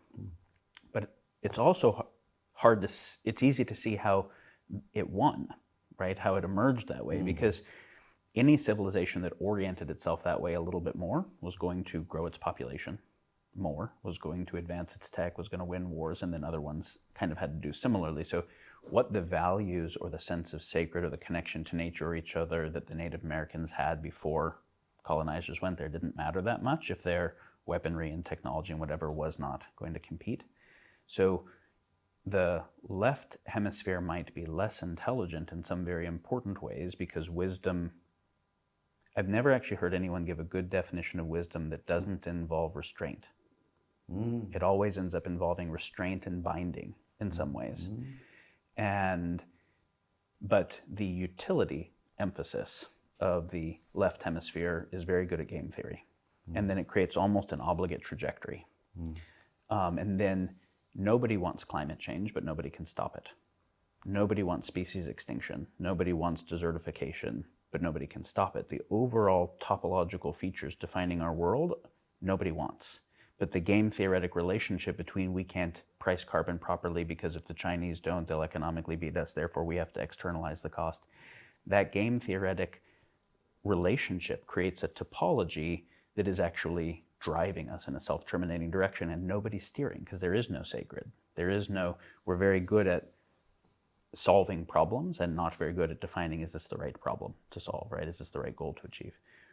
That's actually why I was so drawn to your work, is because that, I wasn't thinking of it in terms of hemispheres, but I was certainly thinking of it in terms of capacities and predispositions of mind, that the nature of mind that oriented to parts was very good at techne and was very oriented to power, and the power techne thing together was going to win over the other ones and then create this kind of obligate trajectory. I would love to hear you respond to that. There's very little in what you said that I would disagree with at all. We're in a bind which is to nobody's benefit, really. Game theory explains why we get these things wrong, and we need to find a way out of this which involves restraint. Actually, I loved what you said about that. And in fact, it's our lack of restraint that means that we're not wise. It's very unwise. And there are two levels to that. There's restraint in general and self-restraint. And the idea of self-restraint used to be intrinsic to the rise of most civilizations. They were founded on a generation or several generations that were prepared to make sacrifices on a personal level in order to achieve something greater. That has moved out of the picture because the value now is about our personal gain. But sometimes if we can restrain ourselves from just pursuing personal gain, we could produce an outcome which would be far more beneficial for all. Of course, this is very famously a difficult thing to achieve because some people defect from the program. We're in a situation where we need everyone ultimately to come around to a certain way of thinking if we're to survive. Now, how can we do that? Can we do it at all? I don't know, but I believe that if enough people are committed enough and model their lives on the shift in relations with society, with nature and with the divine, if they can reorientate their values and stop seeking fulfillment in a very simplistic and direct way, which doesn't actually achieve its goal, and worse, is destructive, then we could produce an outcome that would be satisfactory. I don't know if we can achieve that. I don't know. I mean, it sounds like we'd have to convince everybody. Really, if we convince probably about 3% of the world's influential people, then we might be onto something. So I want to come back to why the world's influential people might be the psychologically least likely to be able to be convinced based on what it took to become influential. I'll come back to that in a moment. Because you said maybe we only have to influence 3%, but a moment before you said, if we're practicing self-restraint and anyone defects, and they don't restrain, so they do the more short-term power thing, then they win, and then they create a world that orients to that thing. So defection, sociopathic narcissistic defection is pretty key to this thing. It is. I'm really curious to hear your thoughts, reflections on any of this, but also specifically, what are the criteria what is the evolutionary niche for the sociopathic narcissistic property to be selected for, and how would we close that niche? Because promoting wisdom where it will always lose, game theoretically, is not that interesting. So there's something about the relationship of wisdom and power, and I would even say wisdom has to bind, it's a master emissary thing, and I know this is very uncomfortable, as it should be, but if the master doesn't bind the emissary, then everything's broken. And so that which is power-seeking has to actually be bound, which requires power, by something that is not power-seeking in the same way. Yes. Which is why Taoism says the one who wants to lead, everybody should run away from. The one who doesn't want to lead and everyone pushes into leadership, maybe you can listen to. So curious to hear your thoughts on wisdom binding power, closing the evolutionary niche on power-seeking, those types of things. So much. So I think I agree with, first of all, what you did was brilliant and I really appreciate it. Like Ian, I'm in very significant agreement with it. John Keeks made a distinction between goals and ideals, and the word purpose equivocates between them. A goal is an end state that everything else is in the service to, and it's the utilitarian, where an ideal is not. An ideal is something that is a part of the grammar by which you interpret and make sense of yourself in your life. And I agree. And we even did that with the sacred. We took sort of transcendent, immanent, and then we made this world, this is the Nietzschean critique, only had a utilitarian value for that world, and then when we stop believing in the upper world, this world seems to have no value. That whole framework, I think, has to be rejected, which is not a rejection of the sacred. I just want to make that very, very clear. And so why I'm sort of on that is because I think that this is part of the answer. You can break game theoretic circumstances in which, right, you get people to remember certain things. So you can get some very core ones, like you go in a situation, will you take $20? Oh, sure. A situation, will you take $20, but here's two people, but I got to give that person 40. So there's 60 and they get 40 and you get 20. Will you take it? And if you don't take it, nobody gets it. No, I won't take it. So people, there's a symbolic thing that they're oriented towards, and it's something like they want to belong to a world that is a just world, and that is more important to them than their own individual immediate gain. That's the first thing. So there's a symbolic aspect to, and Robert Nozick made a good point about this, that we didn't put that into a lot of, and for good reasons, we didn't put it into a lot of the game theoretic modeling because it messes up all that modeling in a lot of ways. And then that connects to, we don't actually supervalue, this is the sociopath, right? We will significantly undermine subjective well-being if we have a reasonable belief that we will get enhanced meaning in life. This is part of our evolutionary heritage as mammals. We're also primates. We're also sociocultural. And the prototypical instance we do this is have a kid. When you have a kid, all of the measures of subjective well-being go down. Your health goes down, your sleeping goes down, your finances go down, your social connections go down, the amount of sleep you're getting is going down, you're sick all the time, your partner doesn't like you anymore. And you're in a constant stress situation. And you ask people, well, why are you doing this? Like you couldn't pay most people. Well, why are you doing this? Well, because it's making my life more meaningful, because they're connected to something, again, that has a reality beyond themselves and, right, I'll use your term, a value beyond themselves. He used another term, interestingly, which was sacrifice. Yes. Which has related etymology to sacred. Of course. And something you can't say that you know something is sacred if you aren't willing to sacrifice for it. So please continue. And this is another thing to remember, that the arrow of relevance for us does not point to just how are things relevant to me. Yes, we do have to feel connected to ourselves, because if we don't, we're dissociated, our agency is undermined. But as Ian said, we have to feel fundamental, not how are you relevant to me, but how am I relevant to you? How am I relevant to us? And how are we relevant to the world? And yes, how are we and the world relevant to something that grounds that world, what Plato would call the good, right? And so I think that if we can get people to remember, this is what I would want to say. I don't even like the word remember. I want people to be able to fall in love with all of these dimensions of being again. Because, and this was Spinoza's big insight, right? The way you overcome a powerful motivation is with another powerful motivation, is we can get people to fall in love again with being, within, between, and beyond. We can break the game theoretic. This is what Christianity did in the Roman Empire.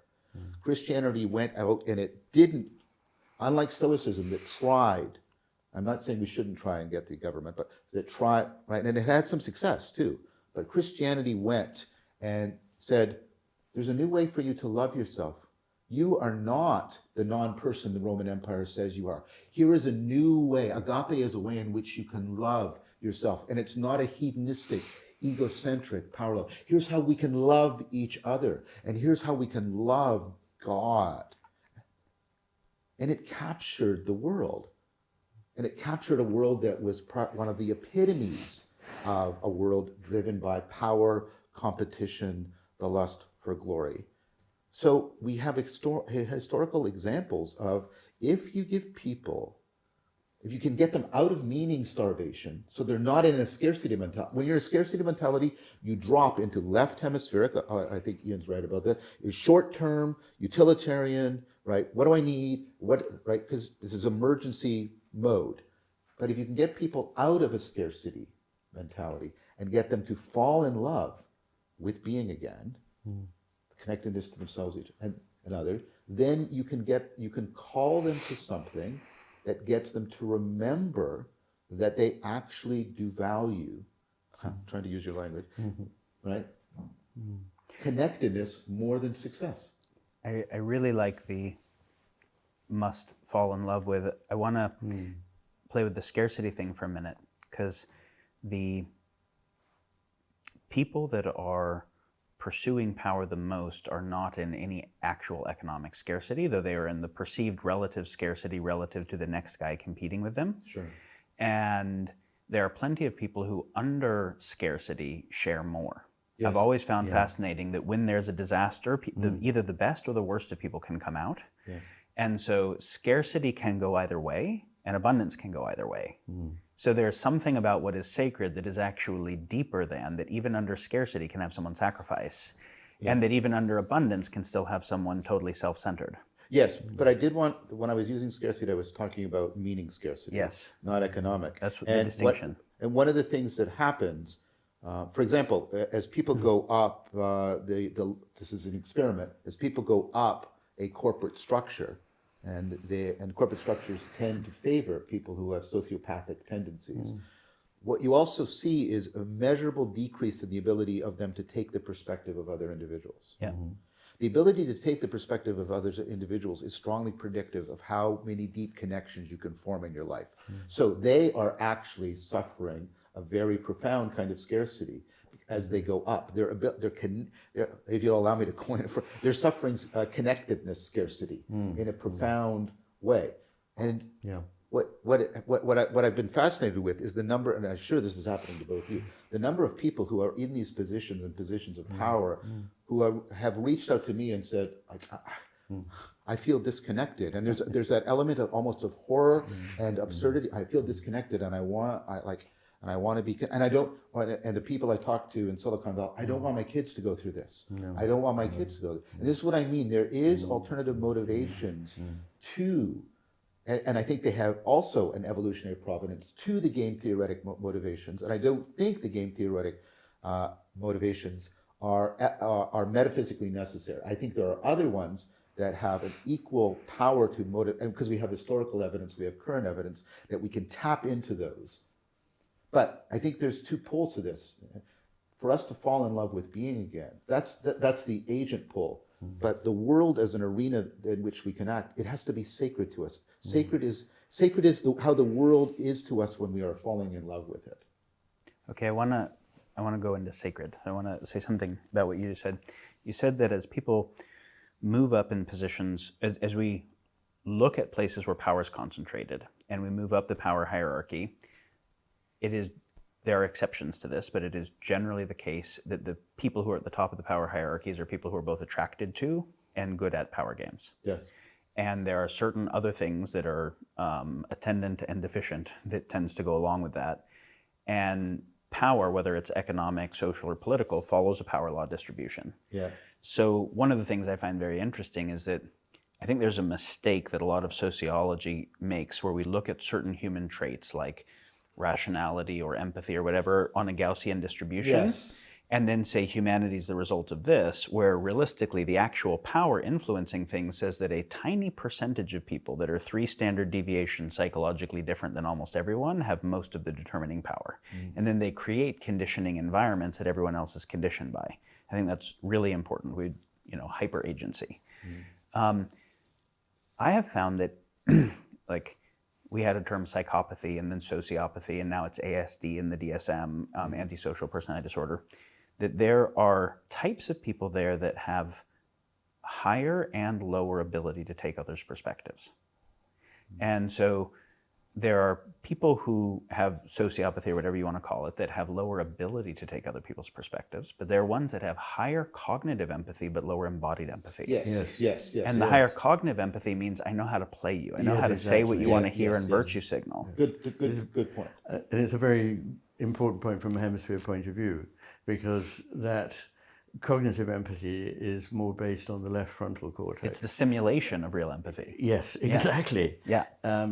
And the real empathy, or the emotive empathy, is more based in the right hemisphere. But also we know that sociopaths have deficiencies in the right ventromedial frontal cortex, which is an area that's terribly important for forming any kind of emotional relationship with anybody else. Whether this is a thing that they're born with or not is not finally concluded, but I think it pretty clearly is something that they are born with. It could be a result of a certain kind of deficient parenting. But what we're coming back to there is that, again, there is this contrast between a connected world, a relational world in which the values come out of the relations, and another kind which is a linear world of target getting, goal getting, in which we think that what is valuable will come out of completing that goal. And it doesn't. Yeah. So I want to pick up on what you said, though, because I think that distinction is very important that you made, and here there's an ambiguity in taking a perspective. You can take a perspective in that calculative way you just said. That's different from taking up a perspective in which you care and you try to see the world from that perspective. this is the danger in teaching people to perspective take, like the way rhetoric can do it. Yes. Is you can create a very good lawyerly person. Like what I found is the people who are best at perspective seeking are either empaths or sociopaths. Yes. Right? They're good at perspective seeking because they really feel what other people feel and they're seeking to, or because they actually don't have any binding to anything real. They can take whatever perspective happens to have utility without caring about its relationship. That's right. And so that's a thing one has to really watch out for. Yes. Is the simulation of empathy. And it brings up something. So you were talking about Christianity binding game theory. Yeah. I'm not a Christian scholar, so I'm just going to, from the outside, say the fact that in the name of Jesus Christ, who said, "Let he who has no sins cast the first stone," we were able to do the Inquisitions is a really interesting act of mental gymnastics. Yes. And so I see that wherever there is a relationship to the sacred that is authentic, and it starts to develop the ability to really move people, there's power in that, then those who are seeking power seek to capture it and corrupt it. And so then all the religions become these mixed bags of an authentic, beautiful thing, and the way power ends up capturing them. And if they don't orient to power, then they usually lose in a holy war, their population doesn't become very big or something like that. Well, I would love to hear, Yes. so because there's, how do we have a proliferation of the sacred for which someone will make real sacrifices and for which whole populations will, that doesn't lose to other populations that don't do that, and that doesn't get captured by power and perverted and distorted? Right. Okay. So first of all, agreed. But I want to say, well, the notion of restraint. Christianity was successful in pretty much keeping it as part of the cultural cognitive grammar that people other than the male citizens were actually persons.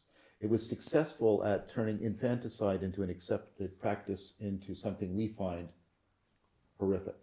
So yes, I'm not saying that the power structures came in, but there was also enough.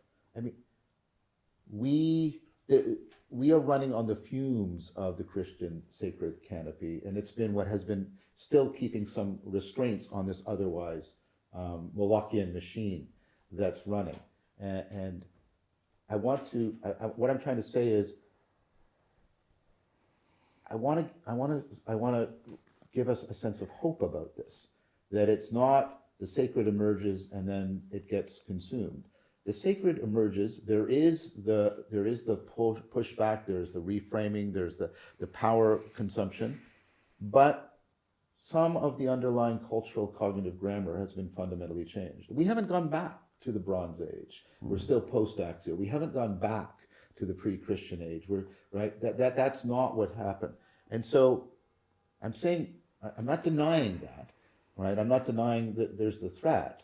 But what I'm saying is, but if we could be more clear about what gets preserved across the, I don't know what to call it, the re-entrenchment of the power dynamics, And could we better this time focus our attentions there, focus our cultural and even our political commitments?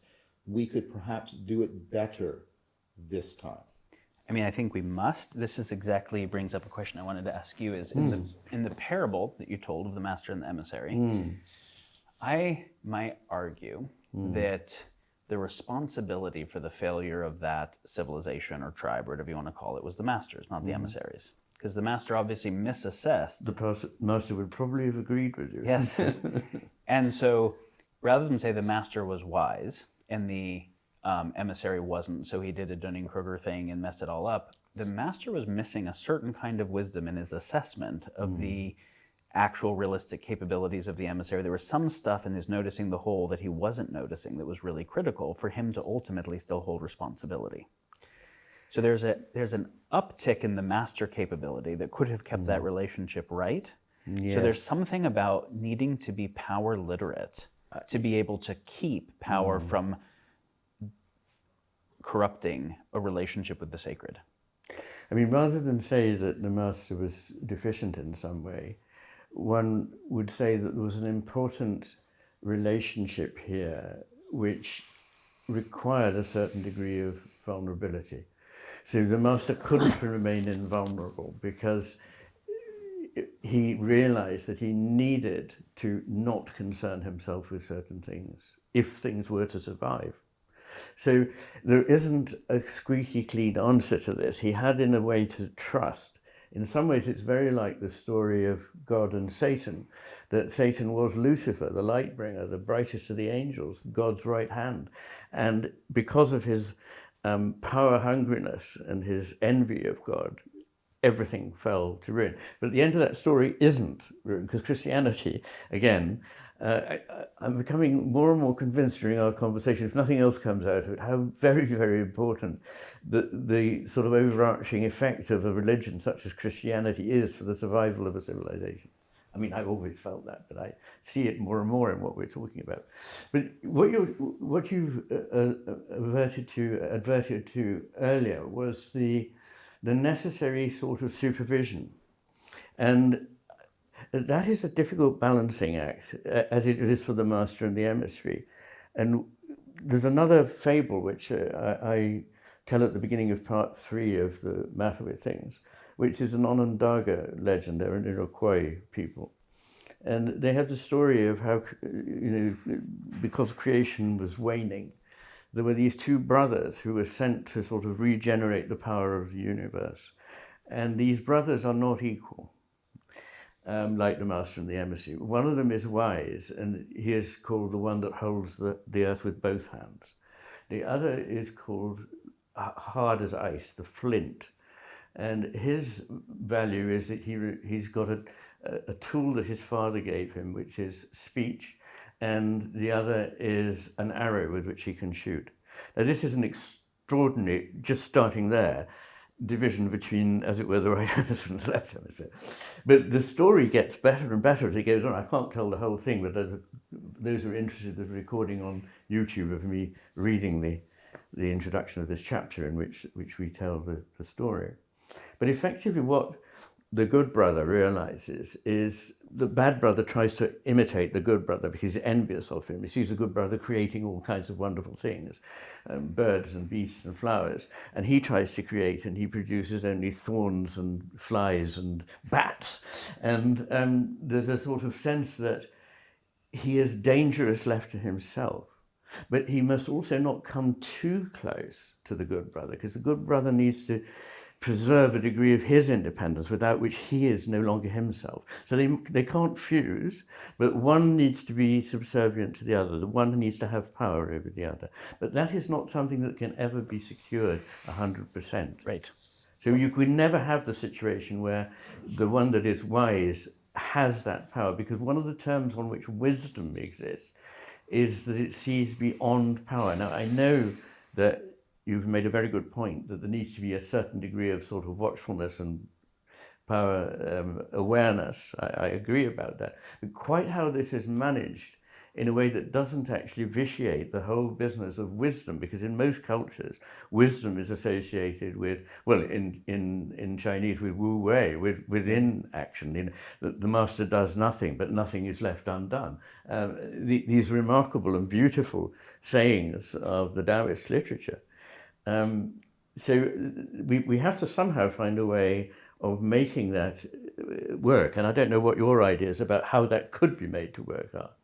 A close friend and colleague of mine that you both know, Zach Stein, talks about the distinction between power differentials in an educational setting versus in most traditional power settings. Specifically, he's talking about educative authority versus propaganda in terms of information asymmetries. And that the key distinction, and this gets fuzzy, but the key distinction is that someone who has information asymmetry relative to someone else who could use that asymmetry to maintain the asymmetry and grow it, which is the impulse of power traditionally. In the educative example, the educator recognizes that they have an information asymmetry, but they're in a kind of fiduciary relationship where their goal is to actually bring the student up to symmetry with them and even beyond. So their goal is not to maintain their power asymmetry. They use the power asymmetry to close it. And whereas in most power dynamics, if someone has an economic asymmetry, they use that increased economic power, political power, to both maintain it and grow it. And so we would say the first one is an ethically legitimate utilization of the reality of a power differential. The second one is not a legitimate one. But what that also means is, let's say that the educator who's trying to bring this person up to competence recognizes that there's someone else who's trying to exploit them. The educator now has some ethical responsibility in their fiduciary responsibility to the student to also do something over here, to do something in that relationship. And that is where I think it's very interesting, is if those who are pursuing the true, the good, and the beautiful, if those who are pursuing a deep relationship with the sacred and wisdom don't do anything and don't develop any levers of technological or economic or other types of power, lotus eating, so to speak, then they're leaving the direction of the world to those who maximally seek power orientation for the illegitimate use. And so then you have to say, is it really wise to say I cede power of the world to the sociopaths, including in the risk of imminent extinction and the destruction of the sacred, and not just the future destruction, but that 10 to 20 animals go extinct every day from human action? That there are 2 orders of magnitude more mammals in factory farms than in the wild today. Like, there's some ethical obligation of those who give a shit about that to have that give a shit do something, to be actual, as you say. Actual meaning that it acts. So are our values actual? If they're actual, do they have a causal effect? Yeah. Well, Are they obligated to? I mean, if I may just respond to that, I'm not suggesting that we just sit back and roll over and let everything go to hell in a handcart. That's very far from what I'm saying. But what I'm saying is that even if we were to find ways of reducing certain kinds of harm, unless they were accompanied by a growth in wisdom, that really wouldn't achieve what we need to achieve. Yes. We would leave the psychopaths in charge, actually. Yes. So it is a difficult one. I mean, your analogy is not meant to be perfect, but for example, with the teacher, bringing the pupil up to his standard and maybe beyond, which I like that idea, and I think it's a real one. But if the student is in fact basically psychopathic, then has he done good by doing that? I mean, once you start looking at the outcomes of actions rather than the motivations behind actions, you get famously into trouble. So, there's 3 things I want to respond to. One is I'm hearing, we've been talking a lot about the master versus the emissary, but it seems to me that we're in a weird problematic here. And I know this isn't an accurate representation of your thought, but I want to pose it, but I want to also state all 3 things because they belong together. One is, yeah, but that also requires that the left hemisphere has some reverence for the right hemisphere, but reverence is properly a property of the right hemisphere. And so you've got this weird the weird catch-22 thing going on.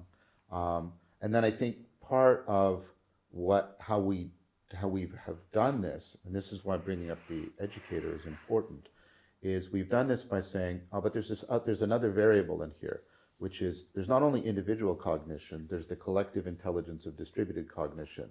There's something that comes out in a we, like what's here, right? That is not doesn't belong to you or to me, right? But it takes on a life of its own. And of course, this is the whole tradition of the ecclesia and the tradition of the Geist and the tradition of the logos, and right, and with the Socratic dialogue, we follow the logos wherever it goes. And what that does is this is Plato's pivot problem, right? Because the example you're talking about is exactly the problem that Plato was wrestling with Socrates and Alcibiades. Here you have the most attractive, not physically, but the most attractive, right, representation of wisdom, and here you have this, glorious figure who's attracted to Socrates, but is ultimately, properly, a psychopath. Alcibiades is willing to screw anybody over for his own personal and betray everybody. And Plato really is vexed about why doesn't he turn? What makes somebody pivot towards that? And then Plato wrestles with this, and he has sort of two answers. One is there's a sort of seduction, and I hate to use that term in our charged atmosphere, but there's a seduction, which is you basically get sort of the left hemisphere really involved with the kind of stuff it likes to do, running arguments and discussions. But as it's doing that, you use that as a way of getting it to pay attention to the non-propositional, right, in very, very powerful ways. And this is why Plato writes dialogues, because the drama and the character development are as important as the argument. We did a great disservice. We just took the arguments out and stuck them over here. Oh, all right. But if you do that, that's part of the answer. And then in that, what part of the seduction is, and it's not like if you try to make somebody follow the sacred, it's not sacred, right? Right. But the seduction is like, again, how we fall in love, right, is if you put people into these circumstances where they can catch the fire of the logos, then they will often feel called to reorient themselves. They will do the Plato's pivot. It's not an algorithm, because if it was an algorithm, it wouldn't be the thing we need. We can't make it an algorithm. If we're looking for something algorithmic, we're fundamentally misapprehending the ontology that has to be at its basis. But I've seen this when we do these dialogical practices. People say, and this is regardless of where they come from, religious or secular, they say, this is a kind of intimacy I've always been looking for, but I didn't realize. That sounds like Platonic anamnesis, right? And then if they go longer, right, they start to move beyond the intimacy between. They say, there's the we space or the Geist or the logos, and they start to feel intimate with it. And then they're called to that. And then some people are called beyond that. They're called to, through all of that, I get a sense of intimacy with being itself. And they get the possibility of falling in love again. But I can't argue them into that. I can put them into a place where there's argumentation going on, where there's conceptual reflection going on. But this thing, we have to structure it with a lot of finesse so it takes on a life of its own and can draw us in so we can get people to do the Platonic pivot. That's how I would address what you're saying. Logic has this compulsory kind of nature, if you like, that it's trying to compel a position. Yes. And what you rightly are pointing out is that the things that really matter, like wisdom and love, can't be compelled in this way. No. And if they are, they're no longer wisdom or love. There is always a vulnerability involved here. That's terribly important in my view. Yeah. And it's not necessarily anybody's fault if that vulnerability leads, as it usually does eventually, to some kind of a downfall. But without actually taking the risk, we can't have the great things that we have had. So it has its own value and purpose, even if we can't actually always guarantee what kind of an outcome there's going to be. Okay, but I want to pick up on the seduction. I agree with what you're saying. Yeah. But what I want to say is, can we get? I'm trying to use your language because I want to play with sure. your.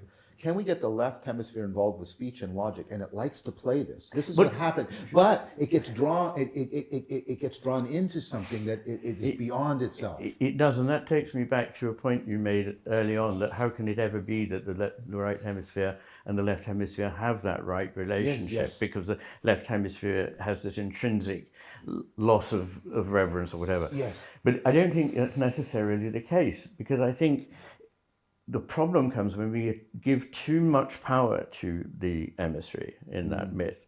So to begin with, in civilizations, the left hemisphere and right hemisphere work very well together. The left hemisphere is given exactly that kind of a job that it's good at. Yeah. And it, if you like to put it this way, I'm being ridiculously anthropomorphic, but it's happy to be in that role. Yes. And to contribute.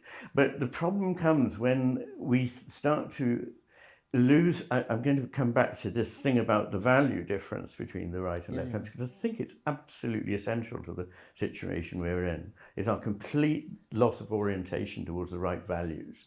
And what happens then is that the values of the left hemisphere are encouraged, and the left hemisphere starts to see only its own point of view, and it thinks itself in a Dunning-Kruger-like way to be more intelligent than it is. Okay, and I agree with this wholeheartedly, but I want to say something that overlaps with Daniel, what he's saying, because one of the things that the Enlightenment, why it takes off, I would argue, is it gets a way of really clarifying the difference between authority and power. And this is one of the things, so you've got Kant, right, and then I want to correct it with Hegel, but Kant is basically saying, no, authority is when I recognize you as being able to say something that I will fundamentally be persuaded of as true. So I recognize that you are, this is the Kantian model. His language is dangerous, but just let me use it for now. Yeah. Right? I recognize you as a rational being, and therefore I should acknowledge that what you say, I should take it seriously and allow it to possibly persuade me.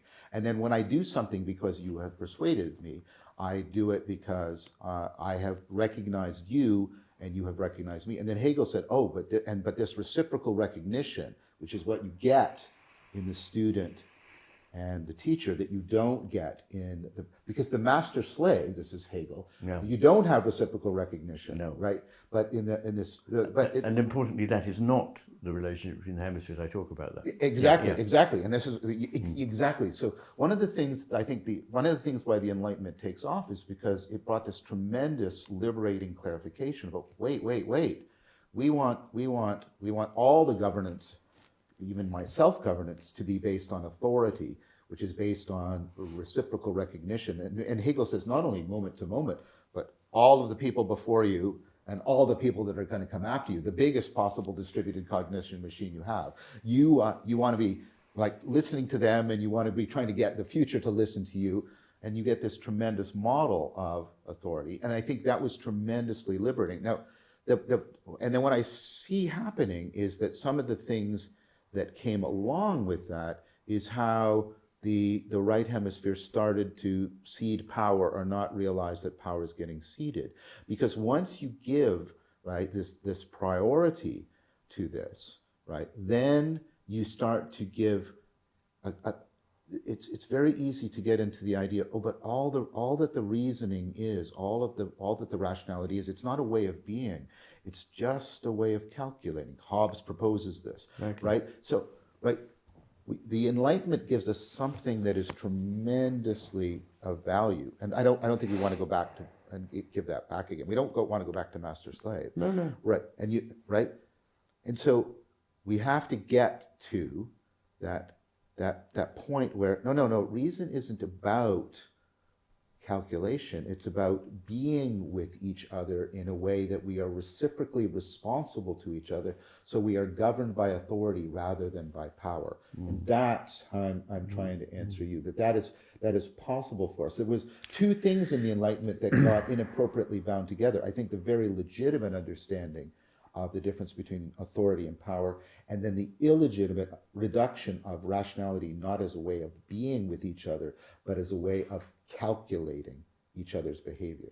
Which is, in my terms, the handing over of reason to mere rationality. Rationality being schematic logic as a way of understanding things, whereas reason is a way of balancing rationality with the intuitions that come from a life well lived, from experience. And that is what is reason. It was always thought to be the main purpose of an education and for 2,000 years in the West, to produce a reasonable person. Yes. And that's what one would expect of a wise judge or a good politician. But we don't have that. Right. So my language for that, and I don't think it's in any way different, I talk about the ancient notion of logos, and with Descartes, you get it reduced to logic. And then we reduce reason to just logical manipulation of propositions, and we lose all the other. We lose the perspectival and the participatory notions. Yeah.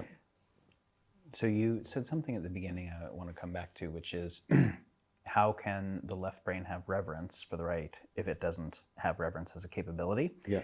And I think this was something I said to Ian when he and I had a brief visit yesterday, is what Gödel did with the incompleteness theorem was use math to show the upper boundaries of math. Sure. And But that's the Socratic project. That's what Socrates does. Almost all of the dialogues end in aporia for that reason. And it's what the Jnana Yoga path and the Vedic tradition did Exactly, with the intellect. of koans in Zen. It's what Tarski did with formal logic, using formal logic to show the upper bounds. And I think it's exactly what Ian is doing in describing the master-emissary relationship in a way the left brain can understand.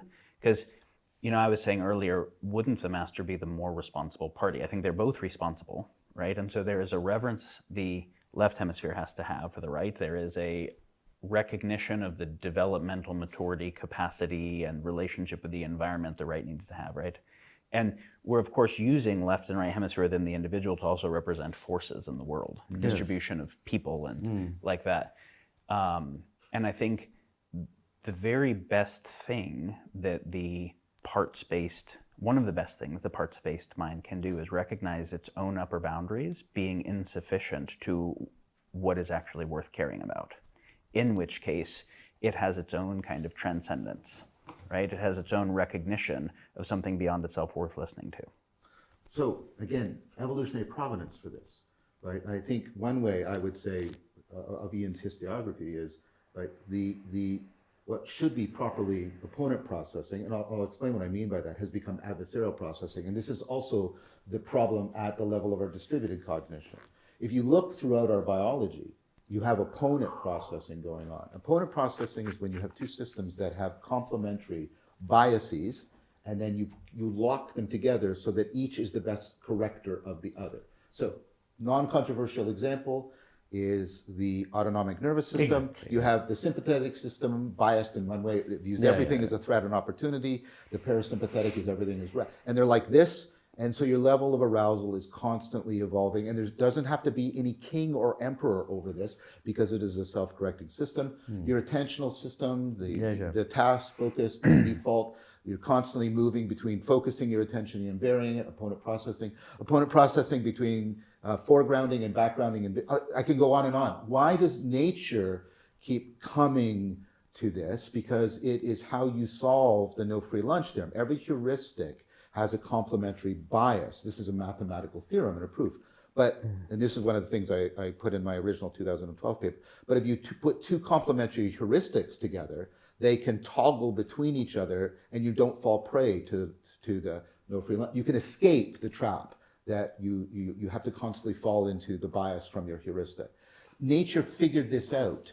And I think I would put it to you, if we understand it the way I've explained it to you, that the proper relationship between the hemispheres could be opponent processing rather than adversarial processing. If each hemisphere could come to see the other hemisphere as a valuable source of self-correction. Because as you say, they solve different sets of problems, well-defined problems in the left hemisphere, very ill-defined gestaltish problems in the right hemisphere.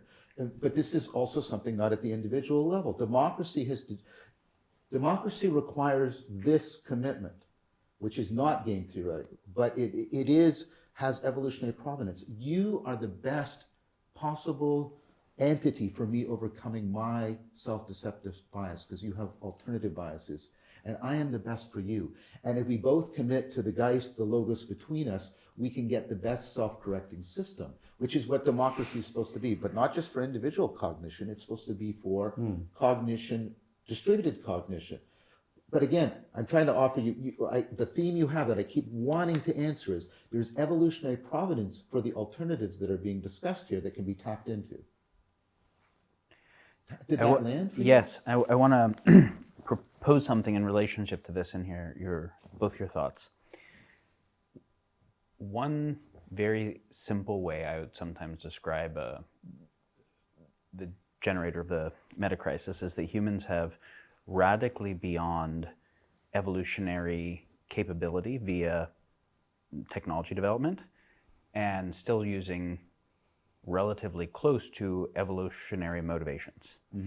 That you can't apply apex predator theory to sapiens and have a biosphere that doesn't self-destruct, because a polar bear can't make nukes and an orca can't kill all the fish in the ocean, but we can do both. And so we're obviously not an apex predator. We obviously are something well beyond that, because the evolutionary process, having most of the adaptive capacity in the other animals be corporeal and very slow evolving through processes that create co-selection, creates a symmetry of power. Whereas the orca gets faster, so do the tuna, and they get away. And as the polar bear gets faster, the walruses get bigger and all that kind of thing. And with the complexification of our cognitive processes that could start to do techne, and I would say, I'm just going to call it techne in general, both physical technologies and language, capitalism, etc. That our adaptive capacity and our predative capacity increased rapidly faster than any of the rest of the environment, increased its resilience or relative capacity. Absolutely. And so I would put the origin of the Metacrisis not with evolutionary processes, but with the beginning of stone tools, right? And stone tools were a pretty slow evolutionary curve. And so then with the agricultural revolution, we got a big bump. And then the industrial, we get a big bump. I think we get a big bump in the upper Paleolithic transition, and that's my response to you, which is we get a big bump in the upper Paleolithic transition in which we seem to get the advent of the appreciation of the sacred that goes along. It is sewn into some of our biggest cognitive advancements. So you have the technology, like you said, is like this, right? And then we get this bump, right? And we get projectile weapons, we get calendars, but we also get music. We also get representational art. We've seen Here's my argument. Actually, it's you're making it. Okay. Humans have been a very mixed bag, from a ethical perspective of the only creature that really scientifically optimized torture to have the most subjective suffering possible, but also the only one that will sacrifice itself for other species and that can make the vow of the bodhisattva, right? Yes. Our abstraction allowed us to search a very wide search space. Yes. So the most kind of beautiful numinous stuff and the most kind of horrific stuff. What I'm arguing is that mixed bag that we have been with exponential tech near planetary boundaries self-terminates, and that we don't get to keep being that mixed bag. And this now comes up to the vulnerability of, if the relationship to the sacred is forced or compulsory, it's not actually a relationship to the sacred. If you remove choice, it's not ethics anymore, it's mechanism. And so there's a vulnerability in the recognition of actual choice and in the honoring of choice. Yes. But we have to do that fundamentally differently than we've ever done. Because if you say, how well have we stewarded our power historically? If you ask the other species that we inhabited the planet with, or the lower classes within civilizations or whatever, that mixed bag stewarded it pretty poorly in many places. But we couldn't split atoms, and we couldn't change genomes, and we couldn't make AI. So the question comes, and so let's take AI for a moment, because splitting atoms takes G8 nation state level capacity to do. It actually doesn't. The G8 has made sure nobody else gets to use it through the IAEA, and making sure that if anyone even tries to, we'll bomb them preemptively, because we don't want the power to get distributed. And yet we're distributing the power of synthetic bio and AI rapidly, that is every bit as destructive to not just other state actors, but anybody, in a way that is unmonitorable. So when you have decentralized catastrophe weapons and things that can create the catastrophe even by the intentionally good use, but with mistaken externalities from doing too much narrow problem solving and not enough, is this a good goal, is this the right problem orientation? And anybody does the AI weapon, everybody has to do the AI weapon or they lose by default, those types of dynamics. I would argue that our abstraction capacity exploring that whole search space, the power sides of it end up, and Robert writes non-zero. Of course, you have a selection for increased coordination within an in-group that can do sometimes coordination with an out-group that we call trade, but sometimes zero-sum or negative-sum competition with an out-group. So there's a shelling game where I'll coordinate with you when it's in my benefit while reserving the right to defect on you when that's in our benefit. And if anybody does that, then everybody's in that kind of game theory. And if someone says, well, we'll just sacrifice ourselves comprehensively, great, then there's just no more of those people. Those people are gone, and the people who made it through are the people who won the game theory thing. So what I'm saying is that both through conflict theory, people who want to do messed up stuff with this much technological power, and through mistake theory, people who are just, I don't want to cause climate change, but I want to do stuff that requires energy, multiplied by the Kantian imperative of there's 8 billion people all wanting to do the same thing. We go extinct in all those scenarios, or we at least radically lose any definition of civilizational progress anybody could want to argue. I would already say, when you talk about the Enlightenment, that if you ask how was the Enlightenment and how is generally the narrative of civilizational progress to the Native Americans, or to any of the indigenous species that were, indigenous people that were extincted, or any of the other species or whatever, the progress narrative is a very challenging narrative. And I'm not going to throw out all of the baby with the bathwater, but we have to hold the complexity of it. Sure.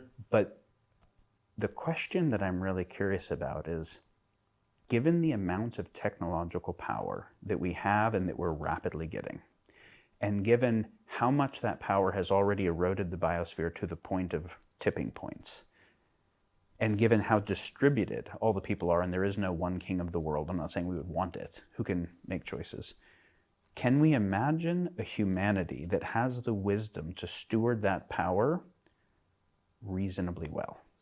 Well, here's my challenge back to you, because you've made this argument before, and I find it compelling, but I also find it frustrating.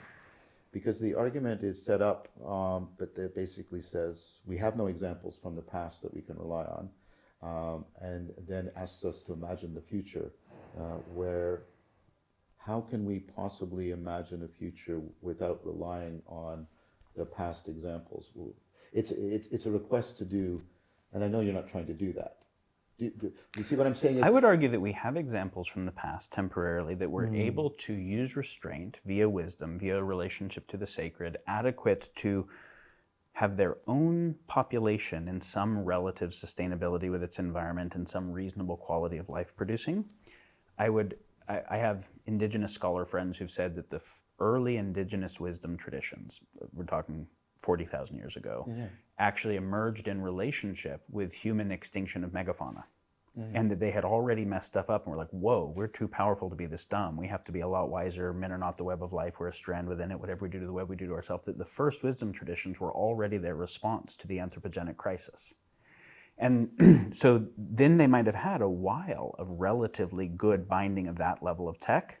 Then someone else got a higher level of tech, didn't have the same binding, and then those people got wiped out or had to join the thing. So I'm not saying we have no precedent of people doing a wisdom binding power thing. I'm saying we have no adequate precedent to the current situation, because obviously we have a totally different power dynamic. And so, but it's okay to say that new stuff is required, right?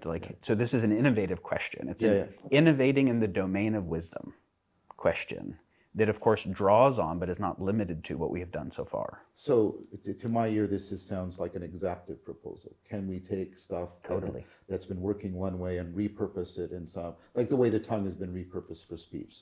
Am I understanding you correctly? So because sometimes I've heard it has to be exactive. Right, okay, so it is. So I don't think we were evolutionarily selected to wisely steward AI. No, I don't think anyone would argue that. Okay. So we were evolutionarily selected to have hemispheres that do this stuff, and that created, in the same way, I don't think we were evolutionarily selected to cause the Anthropocene and all of the problems and cause climate change. Right. So I think the problems and the solutions are both exaptive to the evolutionary capacities. Right, okay, excellent. Now that's a good reframing, because then the question is, how much hope can we place in the sapiential, the wise-orienting exaptations, compared to, like, let's call them the power dynamic exaptations, the technological power dynamic exaptations. And it's difficult to know I'm not trying to be difficult. I'm just trying to say, for me, it's like, where would we stand to ask that question? What would be the place in which you see us being able to, like, where are we standing such that we can look at these two and say, I can make sort of, I don't want to say objective, but a relatively neutral evaluation of these two and say, here's how we can place hope here. Because you're not just asking people to place hope. I hear you saying, can you give me good reason to place hope? Is that fair? I think so. My process coming to this with regard to global catastrophic risk obviously involved recognizing none of the other species were causing global catastrophic risk, and people with stone tools couldn't cause global catastrophic risk, and people with bronze tools couldn't. So it was a relationship to human mind, our mind's ability to create vast economic, industrial, communication, educational, governments, technological systems, the way those systems in turn reinforce patterns of mind that lead us to a novel situation of self-induced global catastrophic risk that is increasingly imminent, and then saying, what do all these different risks have in common in terms of the patterns of human experience and behavior, individually and collectively, particularly collectively, that give rise to them? Because if we can identify those generative dynamics, then we can say a future that is not described by these catastrophes has to deal with these generative dynamics. And so we talk about the third attractor of, like, neither a future defined by increasing catastrophe nor a control response to that gives dystopias. What's left? And so really it's what are the necessary criteria of a civilization that could steward the amount of technological power we have well? So then, this is great, this is helpful. I think Iain and I have been trying to point out what some of those underlying generative dynamics are. Exactly. And then propose, Iain, I don't mean to put words in your mouth, so if I say something inappropriate, please intervene. But propose, these ideas of wisdom, correct intra-cerebral, intra-psychic relation, correct distributed cognition, replacing adversarial with opponent, bringing back love of virtue, love of the transcendentals, pointing out that those aren't just airy-fairy, they have an evolutionary provenance, so we can depend on deep motivations to empower them. But I sense that you're still sensing an inadequacy in this. Well, I think at an individual level, these are good thoughts. Right. At the how do you have those define the way AI is developed and rolled out, and the way synthetic biology is developed and rolled out, and the way that NATO and Russia engage over Ukraine is different. So one is saying, what would more wise, like, is there a basis, there's the philosophic questions, is there a basis in reality for intrinsic purpose or meaningfulness or sacred? Are there different capacities, maybe hemispheric orientations within humans to understand that better? i.e., are there ways of developing wisdom that could steward power better? That's like the philosophic and then developmental at the individual level. But then it's you pointed out the word defection earlier, right? Which is the defection from the wisdom that is directing the power that can end up leading to these kind of slippery things. And you can never totally close that. But in the time of stone tools or bronze tools, the worst thing it could do was way less bad than the worst thing it can do now. Yeah. So I'm asking for better thoughts on what would it take to develop wisdom at the scale necessary to actually have a continuing human presence on the planet that doesn't destroy itself or totally suck. Well, I've offered an answer to that, I thought. Okay. But my proposal is we need to basically co-opt and exapt the machinery of religion. Because religions have been able to do, they've shown that they are proper distributed cognition, collective intelligent machines that can fundamentally reorient at a civilizational level. They can do that for good or for ill, right? And that what we need is something like that. And I'm not proposing that I'm going to start a religion, because that's a ridiculous proposal. But So I'm saying we have done this in the past. Yeah. And of course, nobody makes a religion. There's not an algorithm. There's a way in which, and I'm sort of Heideggerian about that, the sacred has to somehow break through the way the complicated has failed in the face of the complexity of reality and speaks in a new way, and something is called to that. And then we have something like, but it can't be like the axial religions. It has to be as different to the axial religions as the axial religions were to the Bronze Age religions. This is the proposal I'm making. Okay, great. So this relates to what Ian said a few moments ago when he said, if I'm getting anything out of this conversation, it's how powerful something like Christianity must be.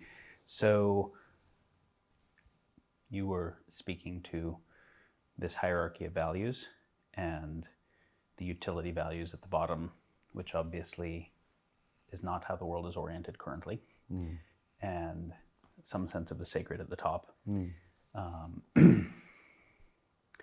We mentioned wisdom being something that has a concept of restraint bound, so that utility is not always maximized, that power is not always maximized in service of something that is other than utility. Absolutely. You're proposing that religion has served this function before, and that something like that is probably needed.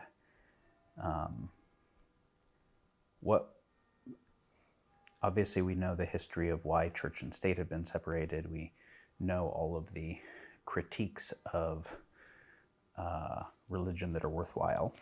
What do we imagine the relationship to some sense of sacred that is developable, that creates something like wisdom, that creates something like restraint and power binding, that creates something like increased felt meaningfulness, increased sense of coordination that is other than game theory?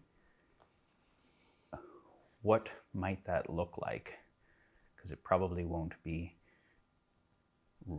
just religion as its own domain. It'll probably be how it relates to the educational system and to media, and even how it's encoded in economics. And what are some of your thoughts on what the criteria of such a religion might need to be, and what it might look like, and what the transition from here to there or its development might look like?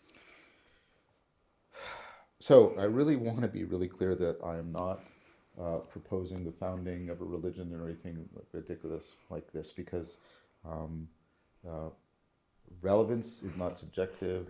It has to be co-created by reality and us. Religio has to be co-created by reality. There's a sense in which reality has to disclose something to us. So I just want to reiterate that contextualization.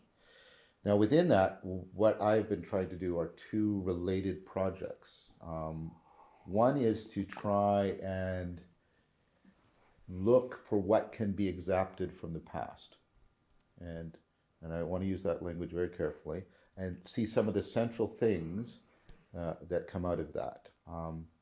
One is, sorry, these are both very long arguments, so I'll be very compressed. One is, you take a look at what becomes pretty much the spiritual backbone of the West. And Arthur Voss Lewis, I think, has argued this very well, which is something like Neoplatonism. Neoplatonism has this tremendous capacity to enter into reciprocal reconstruction with Judaism, with Christianity, with Islam, with science. It does this at the beginning of the science. So it has this tremendous thing. And I think Filler, in his wonderful book, in his series of essays, has made a very clear case, a very good case, that what Neoplatonism is trying to get us to do is give up a substance-based ontology. And I mean substance not just in the Cartesian sense, but the Aristotelian sense. Like, that we think of the world, the most real things are spatio-temporal physical things to which properties bind, and that relations emerge out of these things. And that what Neoplatonism is trying to say is, no, reality is ultimately about intelligibility, or we can use something analogous from our modern thinking. We have to play with it, though, information. And this is inherently relational. Intelligibility, information, right, are inherently relational. And that, so reality is fundamentally, primarily relational, but it takes a lot of transformation of individuals for it to get them into seeing the ground of being as that the relations have ontological, don't think about this temporally because that's a mistake, but they have ontological priority over the relata, the things that are bound into the relations. And that way you can ground intelligibility and information as fundamental, I don't see any word I use is going to be inappropriate, but fundamental features of reality, even that word is inappropriate. And then what you see, and it's this sort of grand unifying field theory of Western spirituality. Then you see Zen gathering together elements of Taoism, Buddhism, Confucianism, and Shintoism, and also coming to a very convergent kind of underneath it, right, isn't. Right, it's actually the interconnectedness and the interconnectedness in time. Which relationality is the deepest ground, and you have like a philosopher in the West like Heidegger trying to open us back up to that, and then you have the Kyoto School in Japan trying to bridge between this, and then what that brings up is the possibility of what I call the philosophical Silk Road. The Silk Road belonged to no one, and it allowed people to commerce, not only a commerce of things, but a commerce of ideas, but they needed a lingua franca. And it was sort of Neoplatonism from the West and Zen from the East. And there also seems to be interactions with Vedanta and other things. And what it gives you, right, nobody owns this. No, just like nobody owns English. But it gives people a grammar, right? A deep grammar by which they can enter into these large-scale recreations of fundamental understanding of human being in the world. And so I think that's a real possibility for us. And we by the way, there's a long history of trying to bridge between there's like 40 years of history in the West of what's called Zen Christianity, where people have been mapping Zen. This is something that people are now. I'm not saying that the religion of the future is Zen Neoplatonism. I'm not saying that. What I'm saying is these two could be brought into, because they have important differences, they could be brought into a profound opponent processing that could be that from which the acceptation can occur. That's that side of the project. The other side of the project is, can we build ecologies of practices? Can we build networks of communities like what happens in the early Christian church? Can we get them integrated with our best understanding of meaning making, of religio? Can we build these communities? Can we build these ecologies of practices? Can we network them together? And I'm invested and involved in creating that and trying to can we get this and this going together? And the hope is out of that can emerge the possible acceptation. And it has to be as different from the axial religions as the axial religions were from the Bronze Age religions. That's the proposal. It's a project even. Now notice what I'm not saying. I'm not saying I'm going to make this. What I'm going to say is, can I get the very best of what drew everything together, draw it together, put it into a living community, living ecologies of practices, so that there's a possibility that the sacred could speak to us again. That's what I'm proposing. I think the sacred is beginning to speak to us again. That's my observation. Yes. And I notice one of the nice things for me is that a lot of young people are very interested in my ideas and they're extremely dissatisfied with the thin gruel of, if you can call it a philosophy, by which our civilization now lives or fails to thrive. So I think there's a thirst for it, and I think it can't be compelled in any way. I don't believe we can invent religions at will, at any rate. I think they grow organically or are founded by communities in a way that we don't need to think about reinventing religions. There are religious traditions, wisdom traditions, spirituality traditions that are very robust. I've become less enthusiastic about a kind of spiritual sense that is sort of made up to do with, I don't want to sound patronizing, but there are some kind of almost pseudo-religious cults that are growing up that I think could be quite worrying, actually, Yes. because a religion carries with it a lot of power. That's why it's one of the few ways in which we can exert power. Not we can exert power, but power can be exerted through us for good. I'm not saying it couldn't be for bad as well. That is part of what I'm saying. But if we're to think of the things that we really need, like this closely or more closely bound society in which we learn to trust one another and share values, that's extraordinarily important. I can't remember his name, but I think a 3rd century Chinese emperor said, for a civilization, there are 3 things that are important: guns, food, and trust. If you have to give up one, give up guns. If you have to give up another, give up food. But if you give up trust, you cannot survive. And that is what we are losing very, very fast. There's a sort of a way in which people now think, which is that if I can get away with it, I should. So in other words, we're relying on external pressures, external constraints, external restraints on us. And if they aren't there, then we can just do anything, which is not, obviously it's not any kind of morality, but it's also very dangerous, because at some point, faced with that kind of philosophy, it will be impossible to constrain and restrain everybody who wishes to do wicked things.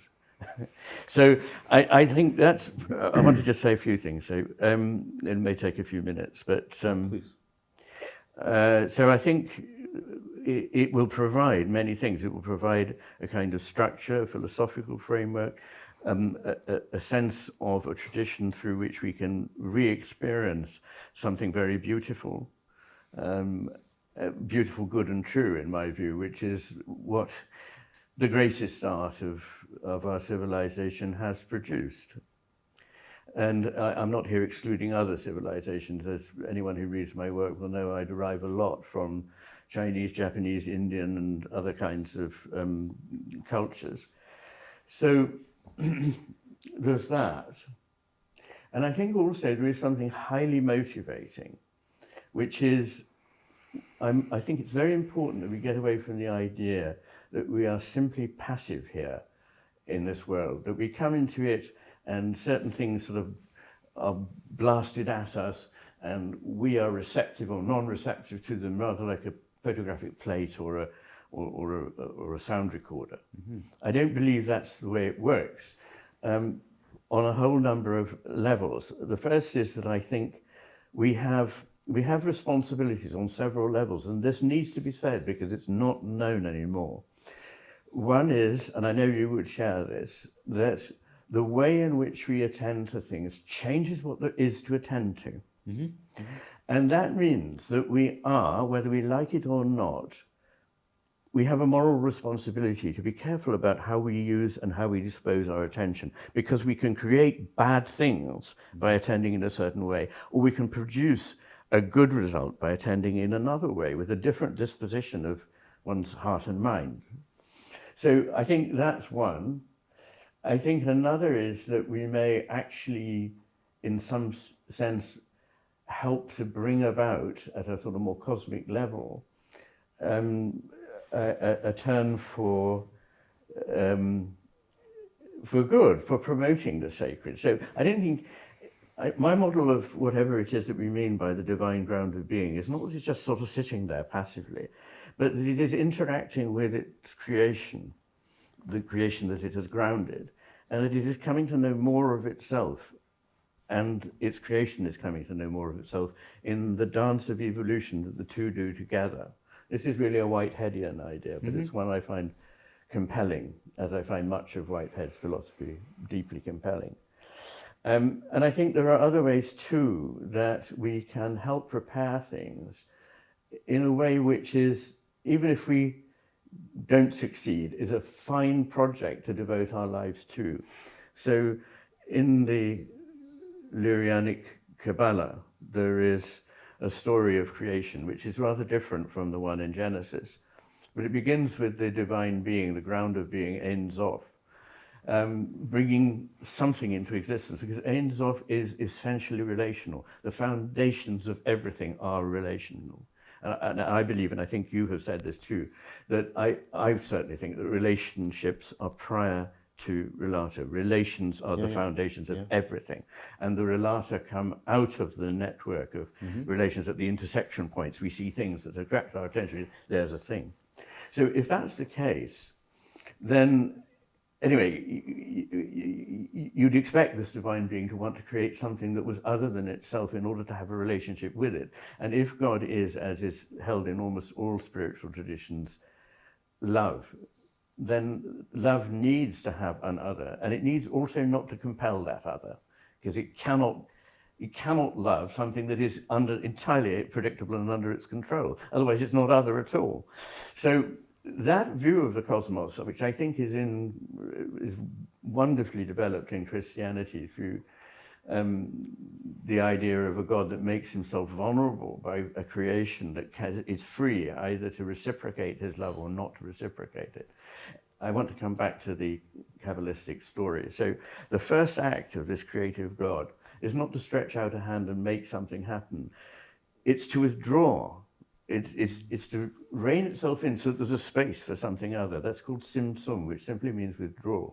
And then the second phase is called Shefarat HaKelim, which means the shattering of the vessels. Because in this space that's been created, there are 12 vessels, and a single spark comes out of Ein Sof and lands on the vessels and shatters them. In fact, it only shatters 8 out of the 12, but so explaining why would take me too long, so let's just accept that.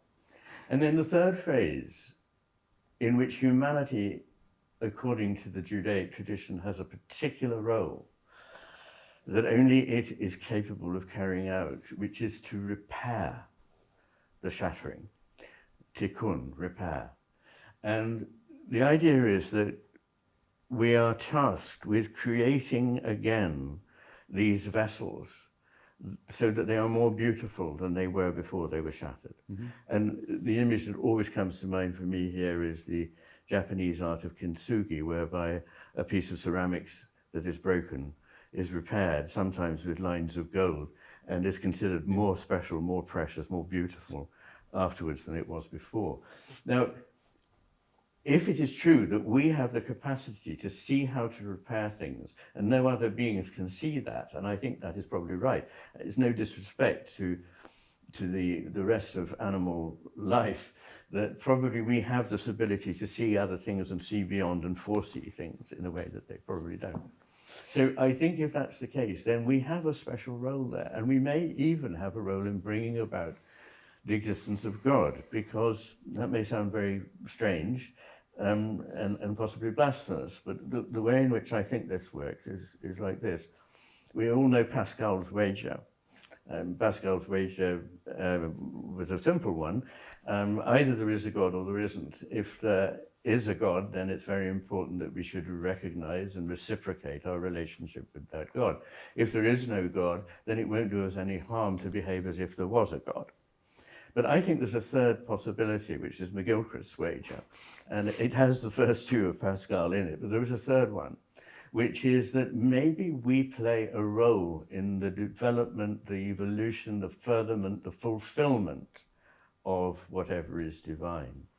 And if that's the case, then once again, we have an incredibly ennobling obligation, which is to make sure that we do help that good progress in the world. So on various levels, to do with how we dispose our attention, the role we play in repair, the role we play in furthering and bringing about the divine, we can influence things.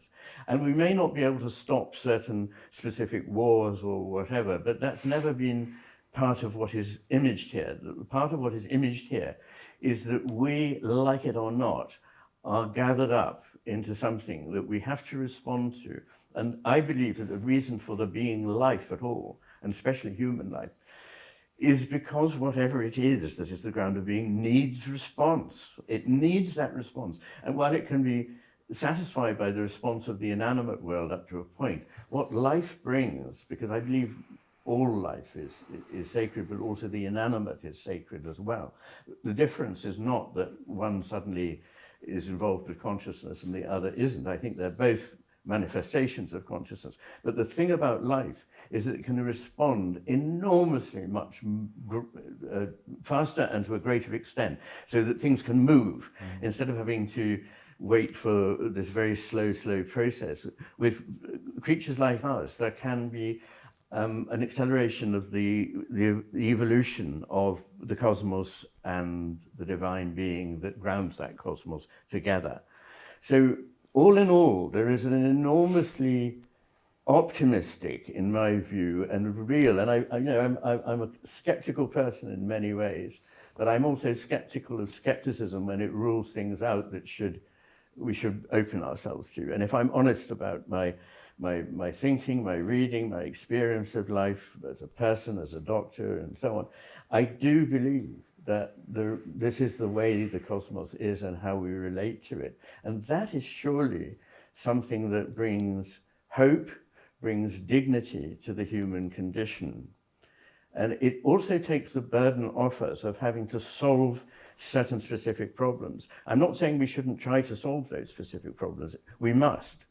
But it's in a sense secondary. It's like the role of the hemisphere is to get on and find ways of, purifying the oceans. This is terribly important, but it mustn't stop there, because, as I say, you could purify the oceans, you could save the rainforests, and if the only reason we did that was because of our own economy and for our own flourishing, we would have lost the main reason, which is because these things are powerful, beautiful, rich, complex entities that have their value in themselves. They are intrinsic in their nature, not of extrinsic use to us.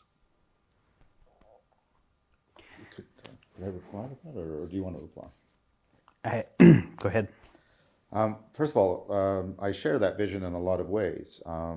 As I mentioned, Kabbalah comes out of the intersection of Neoplatonism with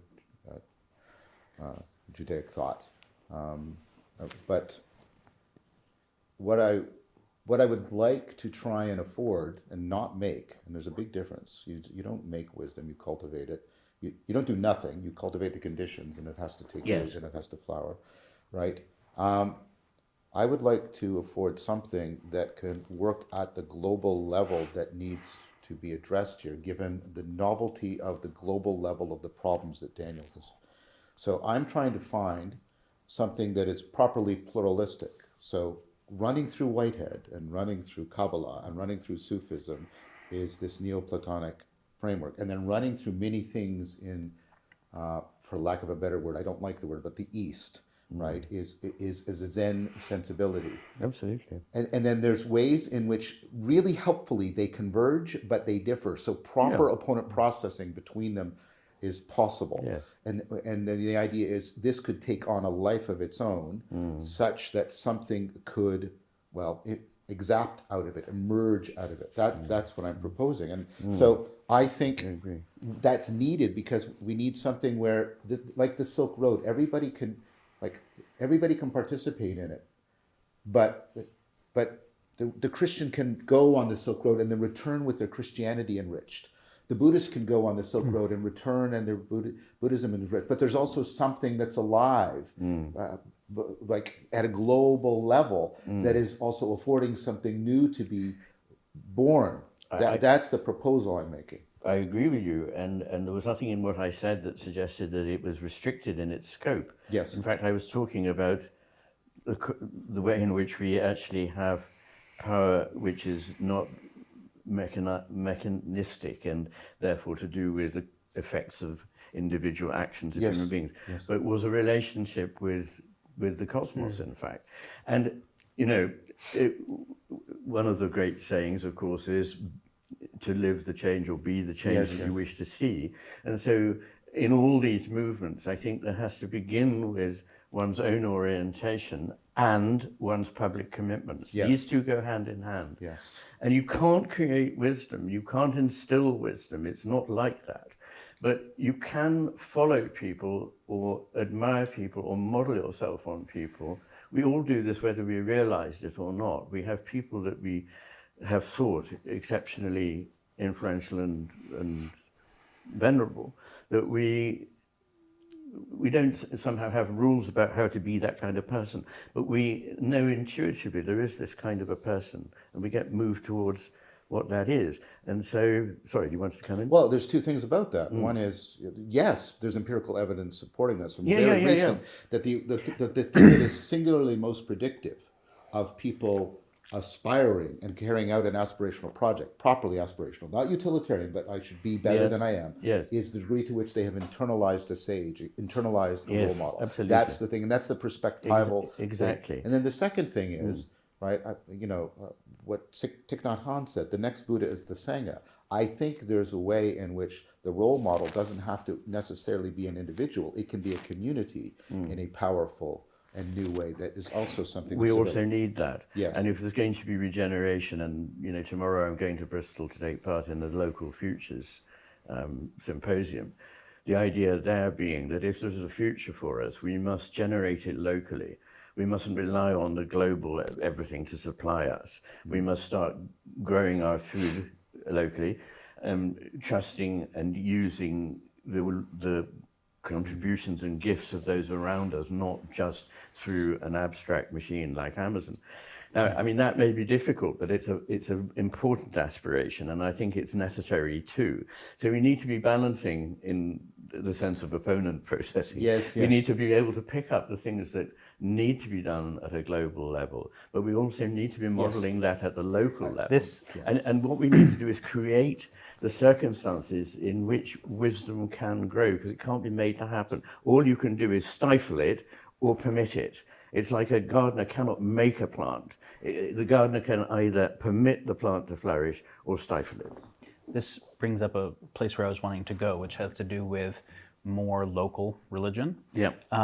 First, I just want to acknowledge you were kind of reifying choice, that we're not just receptive beings here, but we have choice. And inherent to reifying choice was obligation. And that obligation was not imposed from the outside, but was the result of a kind of recognition. And I really like that. I think that's an important thing, that obligation, wisdom, restraint, I think are all going to be critical topics. Yeah. And as you said, we can't impose that on people. We cannot mechanistically make it, but it can be cultivated. To your project, the idea of a deeply respectful, giving the benefit of the doubt inquiry into the previous religious philosophic endeavors that had some success, and some kind of synthesis, not homogenization, but a synthesis that recognizes that they might orient towards different but meaningful things, and holding those together is useful. I think this is really good, and I'm appreciating that you said Western and certain Eastern things.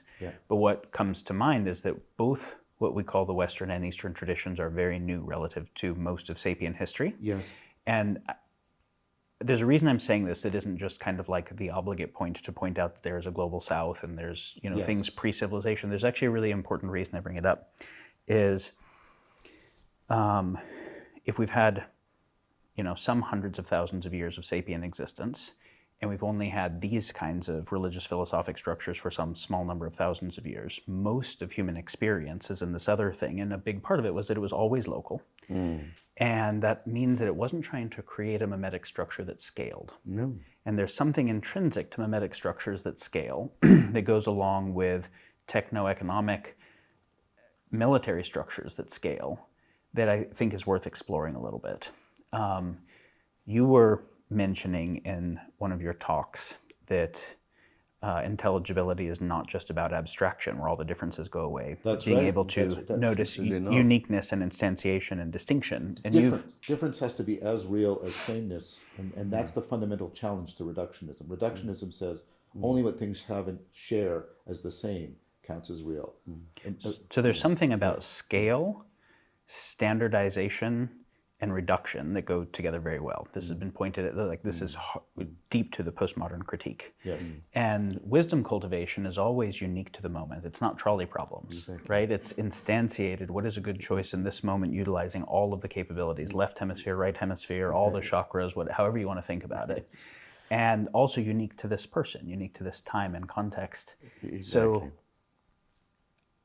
I find it interesting that almost every indigenous wisdom tradition that developed in much smaller contexts where everyone had much more intimate relationships to each other rather than abstracted relationship, we're all Christian, we're all Hindu, whatever, that they were all animistic.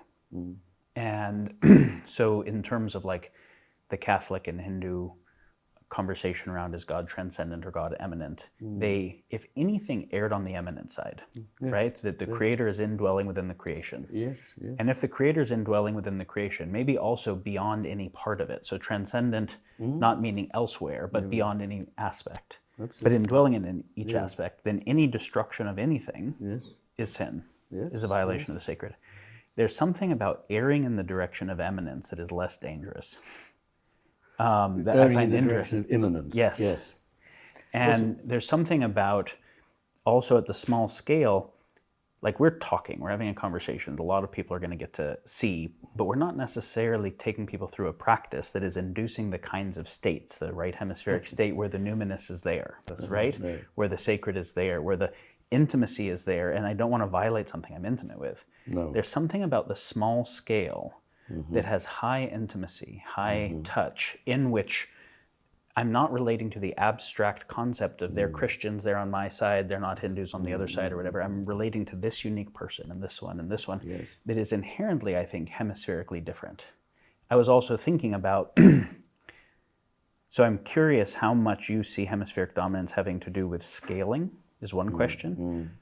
I'm also very curious about, and I've had other friends want to ask you this, if matriarchal and matrifocal cultures had any difference in this particular way, given the, is there a evolutionary difference in tending the babies and tending life that orients in this way? And then we come back to the challenge of we have global scale problems that have global drivers. If the Chinese are, the US has to, and because the US is, the Chinese have to, we have to deal with that. But scaling, if it involves standardization, abstraction, and a loss of instantiation is inherently part of the problem. So how do we get something that is profoundly instantiated, profoundly unique, profoundly local, and also cultivate that in a way that has the distribution that it needs? Yeah. I'm sympathetic to animism, and one interesting thing here is that if you experimentally suppress the left hemisphere for, say, 10 or 15 minutes, people describe things that they would normally consider inanimate as animate. So they see the sun as animate and moving across the sky and giving energy and so forth. And if you do the opposite and suppress the right hemisphere, they see things that we would normally think of as living as not. So people are like bits of furniture, or like zombies, or simply machines. So there is clearly a difference there. I'm so fascinating. I'm a panentheist, and I think that's an important analogy, if you like, but it goes further than animism, and it manages to bring together immanence and transcendence. So pantheism simply says God is all the stuff that there is. Panentheism says God is in all the stuff that there is, and all the stuff that is in God. Now, I think that is maybe we don't need to explore that too much, but I would say that is a very, to me, important and sounds to me, feels to me, a wise way of thinking about the world, and would also, if taken seriously, stop us fighting between religious groups, and would stop us despoiling the natural world, and would instill a sense of proper reverence. And there's nothing, of course, in religion that says that we've got to see ourselves over and against other people. In fact, in many religions, your first duty is those who are not of your kind. I mean, I know that's part of Zoroastrianism, actually, but it's also in Christianity. And that doesn't mean that the history of these religions has not been a war between those who really understood the mystical meaning of it and those who used it as a lever for power and influence and for adversarial approaches, power grabs. So all of that. Now, you said something else. What was the first thing that you... Scale. Scale. Yeah, the thing about scale actually brings me to something that I was thinking when I was listening to your talk to the Consilience project or conference, which is that you made the important point that what gives something a sense of reality and tells us something about itself is in the differences, not in the samenesses. Mm-hmm. But of course, we need to be able to aggregate things in order to be able to live. We can't experience everything as new and original and unique. We have to generalize. And both hemispheres generalize, actually, but in different ways. Mm-hmm. So the left hemisphere generalizes by, there's a feature here that they have in common. Whereas the right hemisphere generalizes by there being a sort of what Wittgenstein called a family resemblance. Yes. So there being a general gestalt holding together of things. But what's really intriguing is people think that because the left hemisphere is focused on detail, that it must somehow not involve generalization, and that because the right hemisphere sees the whole, it's neglectful of the individual case. Mm. It turns out that to understand the unique case is very strongly dependent on the right temporoparietal region. It's the right hemisphere that understands uniqueness. The left hemisphere doesn't understand uniqueness because it's already categorized things as, I see, it's another one of those and goes in that box. Mm. So, and there's a huge literature on that, and some of it that I report in my various books. But the point there is that there are two ways of thinking of the small, if you like. One is the tiny part that is a detail. The other is the uniqueness of something, which is not strictly measurable. It's how big is the uniqueness of your wife? You know, excuse me, this is not a sensible question. And also in generalizing, the right hemisphere doesn't generalize in the sense of trying to find a way in which it all fits a known schema, but sees the bigger picture, whereas the left hemisphere manages to get that wrong by not seeing the bigger picture, but seeing lots of examples that can be generalized.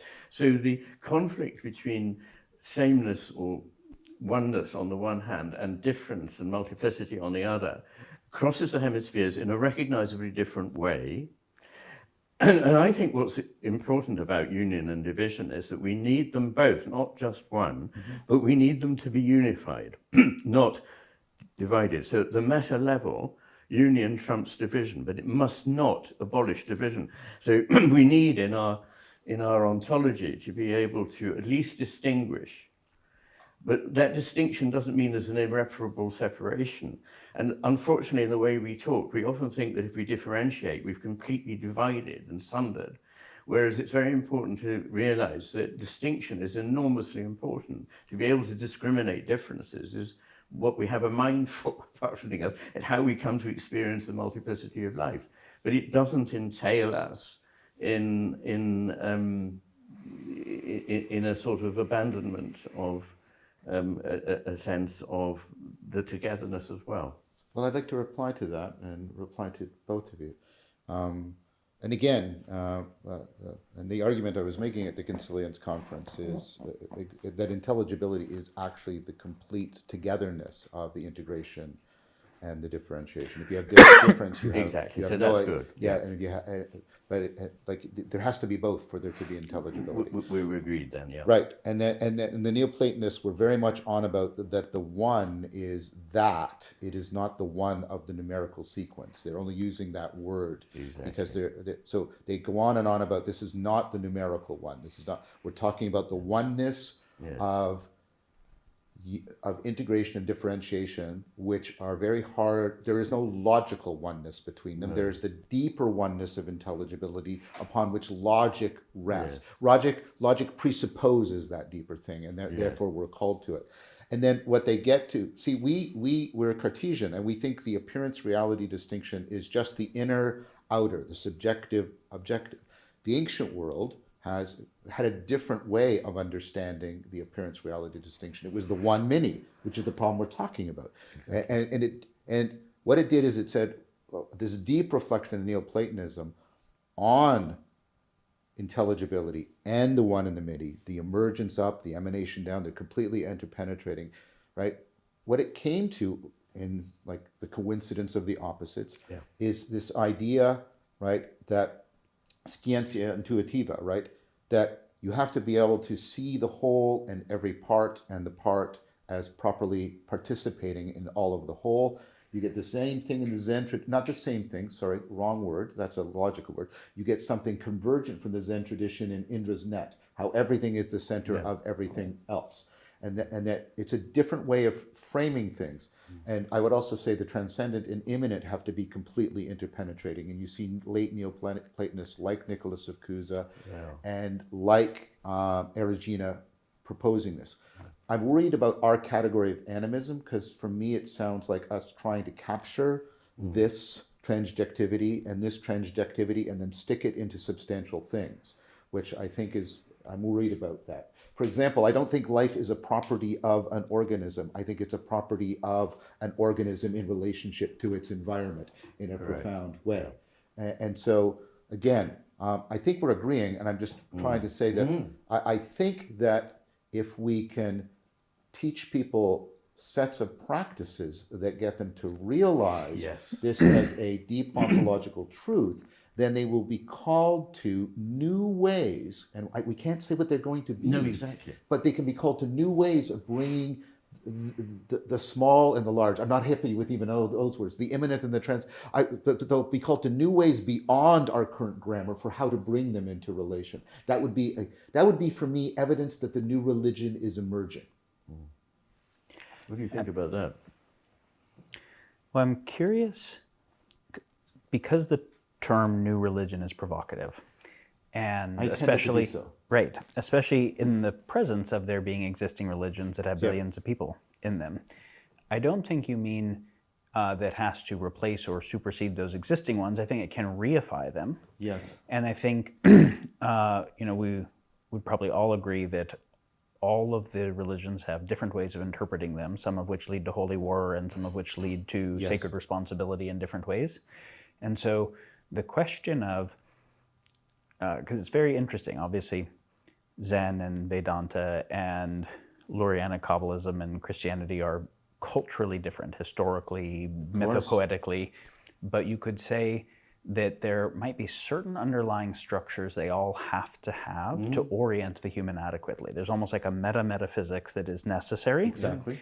Where does it get the relationship of the one and the many? Does it get the relationship of the determined and the free? Does it get the inner and the outer? Yes. all of those things? And it might be that those meta-dynamics have both the capability of giving rise to new philosophic inquiries as well as reifying the versions of the existing ones that are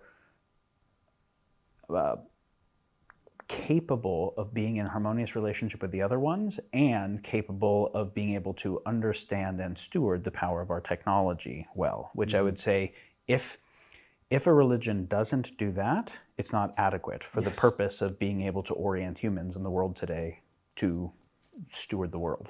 You almost sung that, and it was beautiful. That's yes. Sorry, I got So enthusiastic. so then I think one question I have for you, since you've been thinking about this project, but for all of us is, how might we imagine the reification of the existing religions in a direction that allows them to have something meaningful to say about ecological overshoot and planetary boundaries and AI and synthetic bioregulation and the war in Ukraine and whatever? To orient them to be able to play a role in the stewarding of the world, in the development of the wisdom individually, but the stewarding of the world locally and not just locally, because it's all that. How might we see the reification of those religions and the development of new ones, or at least new philosophic metaphysical systems, the interface of, and then how do we see the interface of those with the other systems of human coordination? Mm-hmm. If I value things differently, does my economic system change? If I have a different relationship to what is a good problem to solve, does my tech design change? How does education and media change, since those are affecting the nature of human mind so profoundly? So the reification of the religions, the development of new philosophic traditions, but also the development of those, when we say you can't force it, but you can garden or nurture it, how do you imagine being able to garden and nurture the type of adequate wisdom moving forward in all these ways? So Can I just ask you a more terminological thing? Yes. You use the word reify and reification a he lot. uses it positively. I know, but do you mean validation? Because Sure. reification to me means making it a thing. And of course, that's what we don't want to make it. So, I mean, thingifying. yeah. So when I was saying to reify, I mean to be able to interpret the religion Okay. in a particular direction that is commensurate with what it must be for given the constraints humanity faces. Okay. So there's kind of like a pragmatic forcing function on the metaphysics. It's like Ray in the respect, looking at it properly, right? That's how I was getting it, and you're nodding, so I think that's landing. So What is the real interpretation is what the scholars will argue on. So there's an interpretation of what does this really mean that can be different. And also, as you said, we're not just painting meaning on the walls of a meaningless universe, but there is actually something intrinsically real they're pointing to. There is, but there's no one way, as you were, of seeing Right. it. That's very important. That's what I was saying, is that there's something like, almost like how every personality, very healthy, psychologically healthy people don't all become the same, right? As we become psychologically healthier, we don't become the same. Cultures also wouldn't become the same. No. But they would be, and the culture is almost like the psychology of the many. The religion could be thought of that way. yeah, but that's how a proper pluralism differs from a relativism. Like, think about, let's use a biological analogy. There are universal principles of evolution, but evolution doesn't say that all the creatures are going to be the same. It in fact tells you that all the creatures are going to be very different and contextually sensitive, not only spatially, but temporally, right? So there can be universal principles that predict why you must be contextually sensitive. Yes. And I think that's the kind of thing I'm trying to point us towards. And then what you can do with, I think Ian has said this off camera, and me too. I get a lot of people that come to me and say, "You've given me a language so that I can go back and rehome myself in the religion I was brought up in." And then you can think about that homing process is a much deeper kind of education than what we now have. It's closer to what Zach is talking about when he's talking about education as ensoulment, etc. So let's talk about that kind of education, and then we could properly empower people. Let's do a concrete example. Okay, let's see the proposal I've been making. Not just me, people like Filler, a whole bunch of people. Cars, I think all these people are wrapping into this in powerful ways. But Filler makes this argument in one of his recent books. He said, "Look, really try to get that the Trinity within Christianity is saying that relationality is primordial. Really get it. Don't think of this as three guys stuck together. Think about them completely interpenetrating, interconnecting, relationality, intelligibility, the logos, the reality, the indwelling in people, the spirit.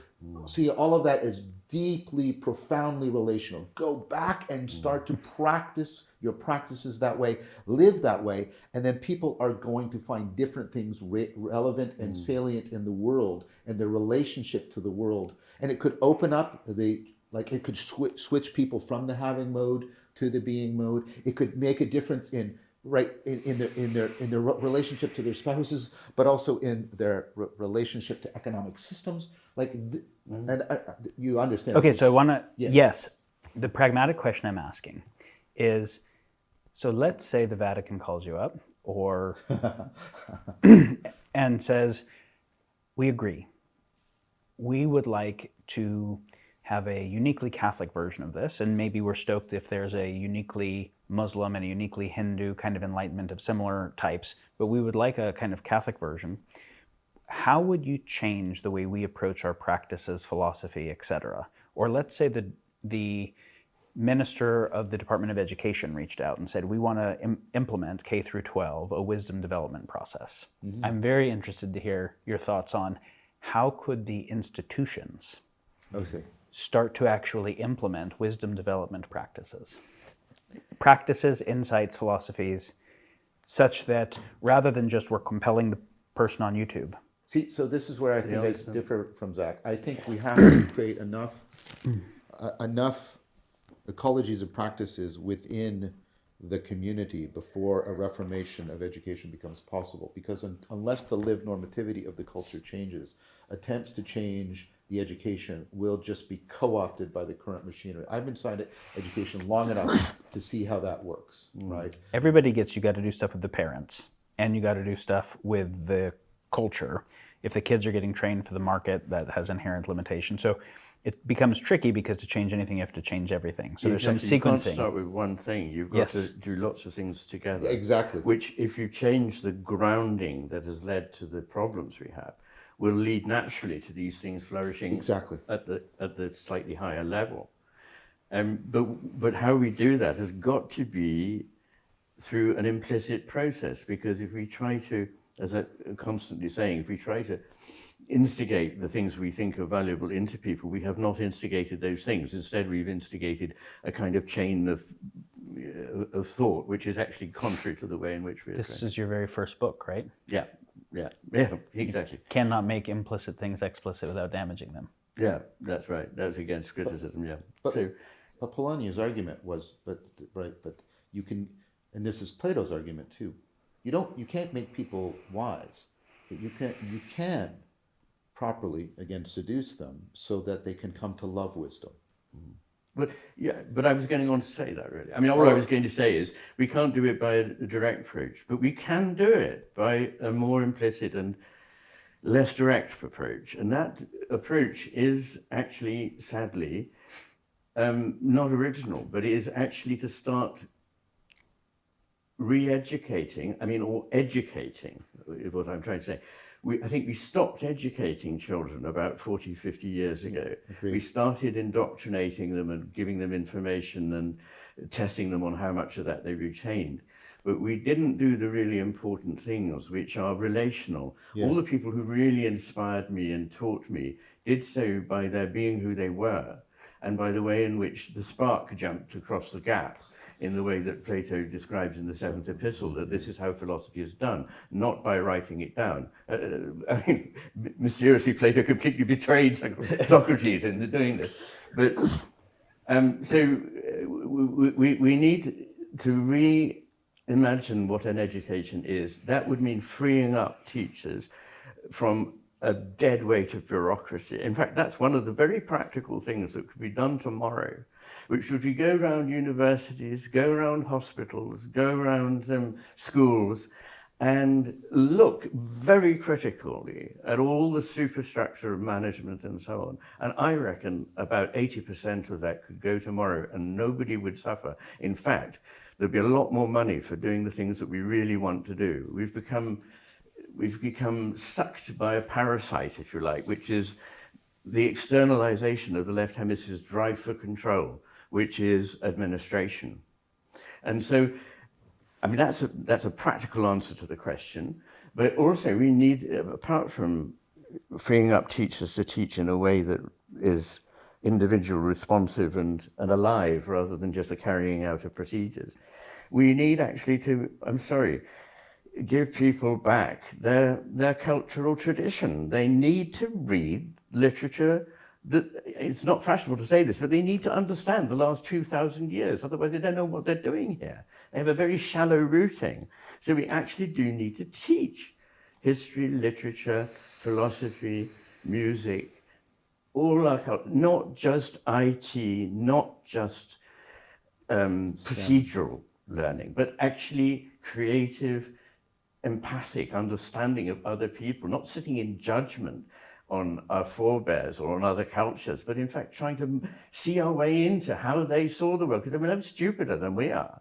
And they might actually have seen something we've lost. Okay, so I have a proposal specifically, more practically, about this, which is, first of all, I'll put a pin in something.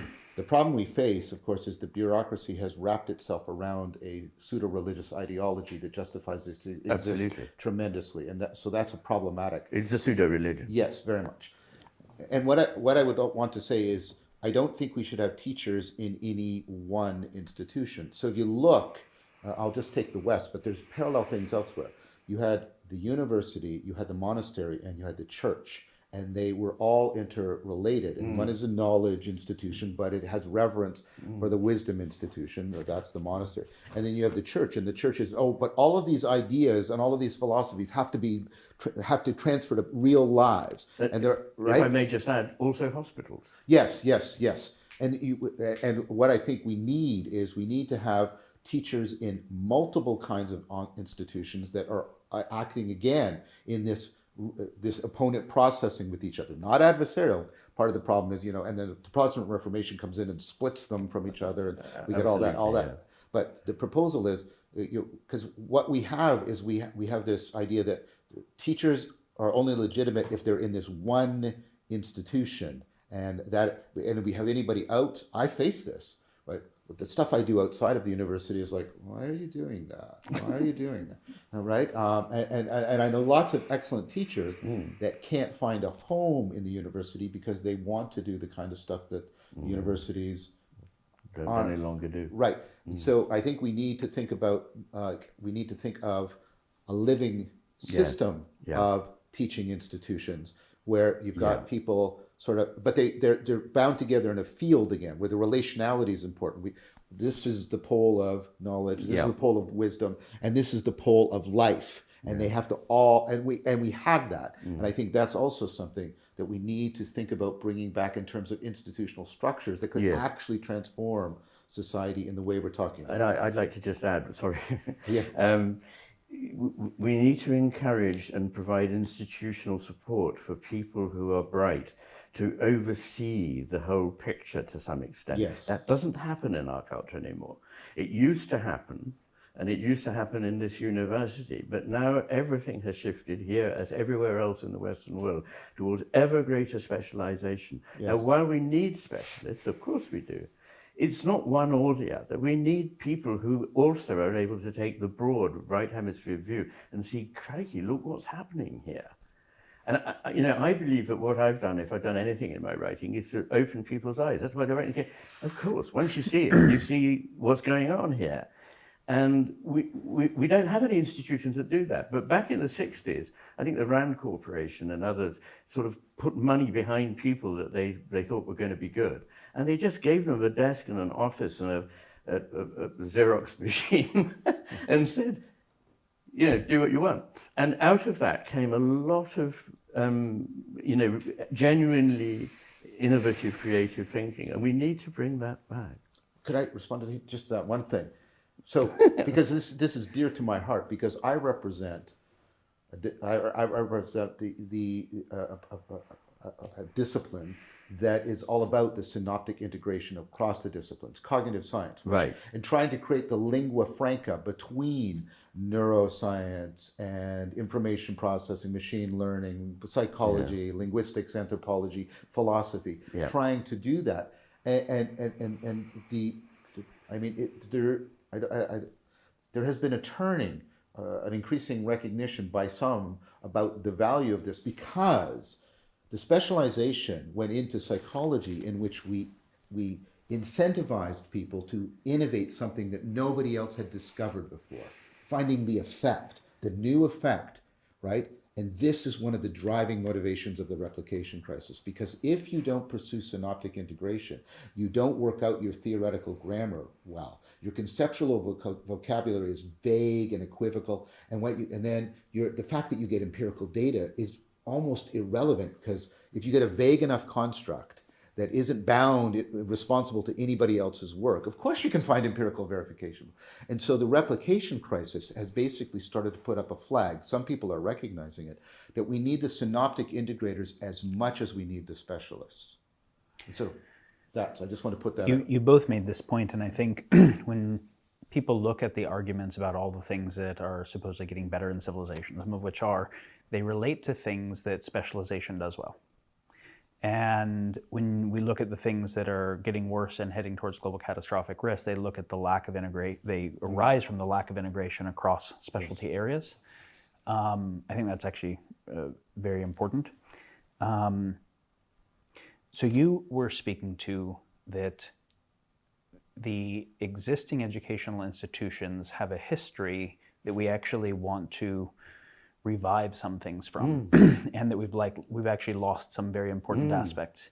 You were also speaking to not just the educational institution as a single thing, but lots of them. You didn't mention guilds, but also there that education needs to be many institutions, and maybe in light of the current situations of the world, some new institutional design as well. But you said something else that I found really interesting when you talked about cutting some of the bureaucracy and administration, which was almost like an externalization of left hemispheric dominance.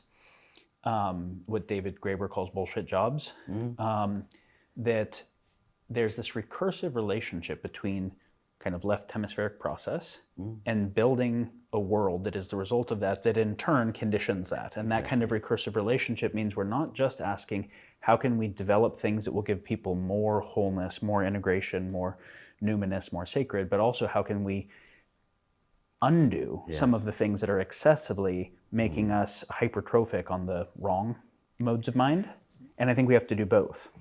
Well, one good thing that might come out of a scarcity crisis is that we find quickly what are the things we can dispense with and what we can't, at least if we maintain enough right hemisphere overview of what's going on. But I fear that now the power is concentrated in the hands of frankly mediocre people who occupy administrative jobs, and that they're not willing to really relinquish that power, and will, it's their validation.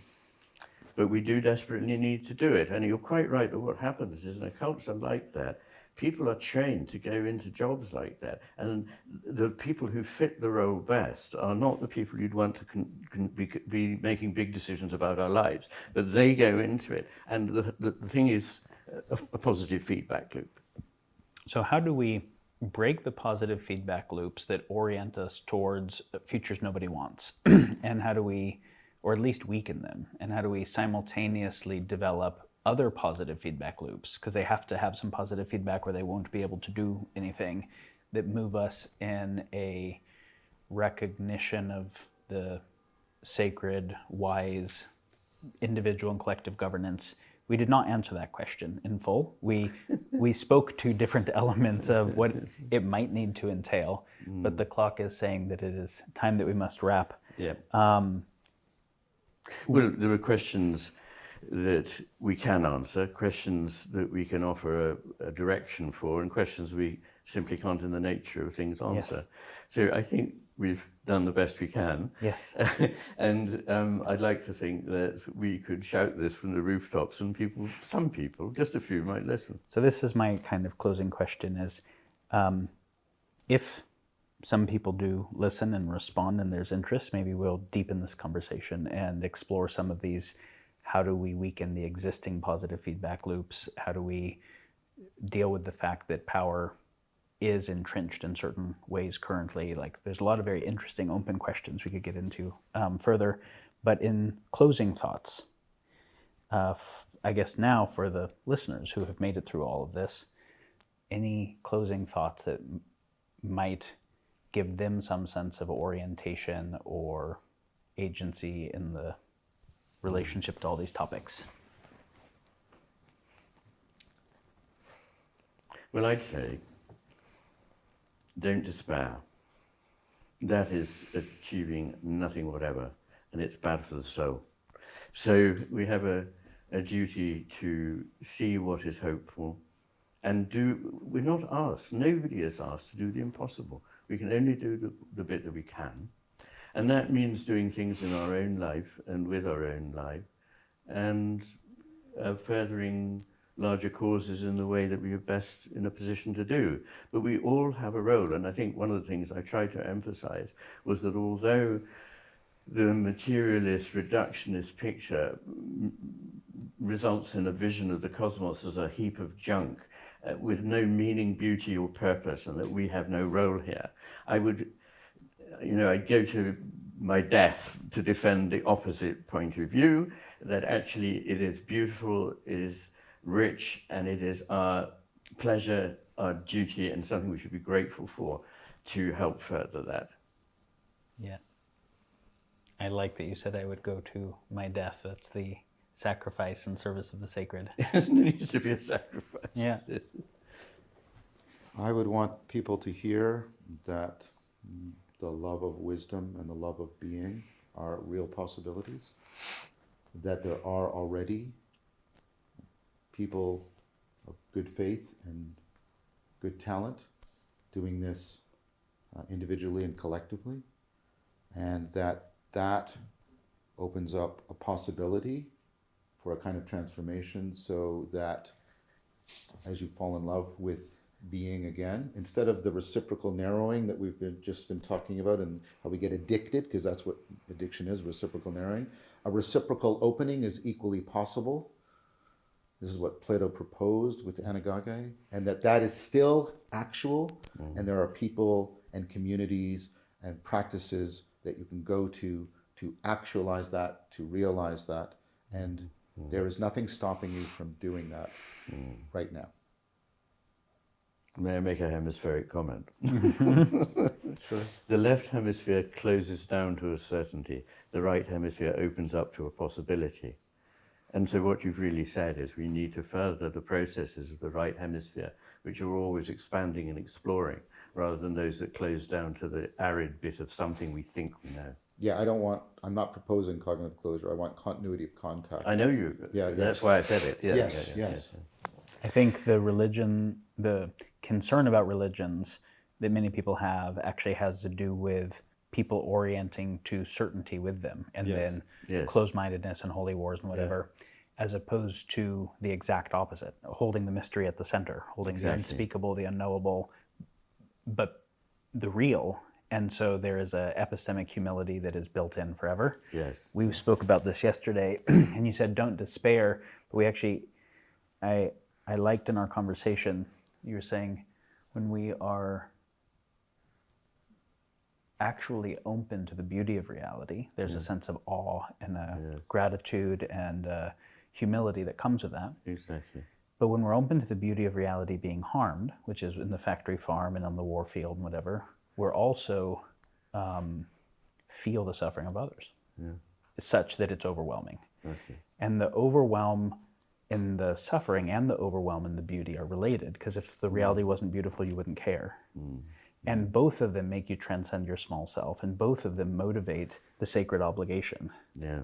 So there's something where the sacred obligation just comes from seeing clearly, letting yourself be moved by the beauty of reality, and associated with that, the meaningfulness to protect it. Yeah. And the role of the new religion, philosophy, whatever, insofar as it can help people be more sensitive to both the beauty and sacredness and thus a protective impulse towards reality, is what I am hoping people take away. Excellent. Well, thank you both. Yeah, Thank you likewise. It was a joy. It has been a great It was pleasure. really a joy being with you.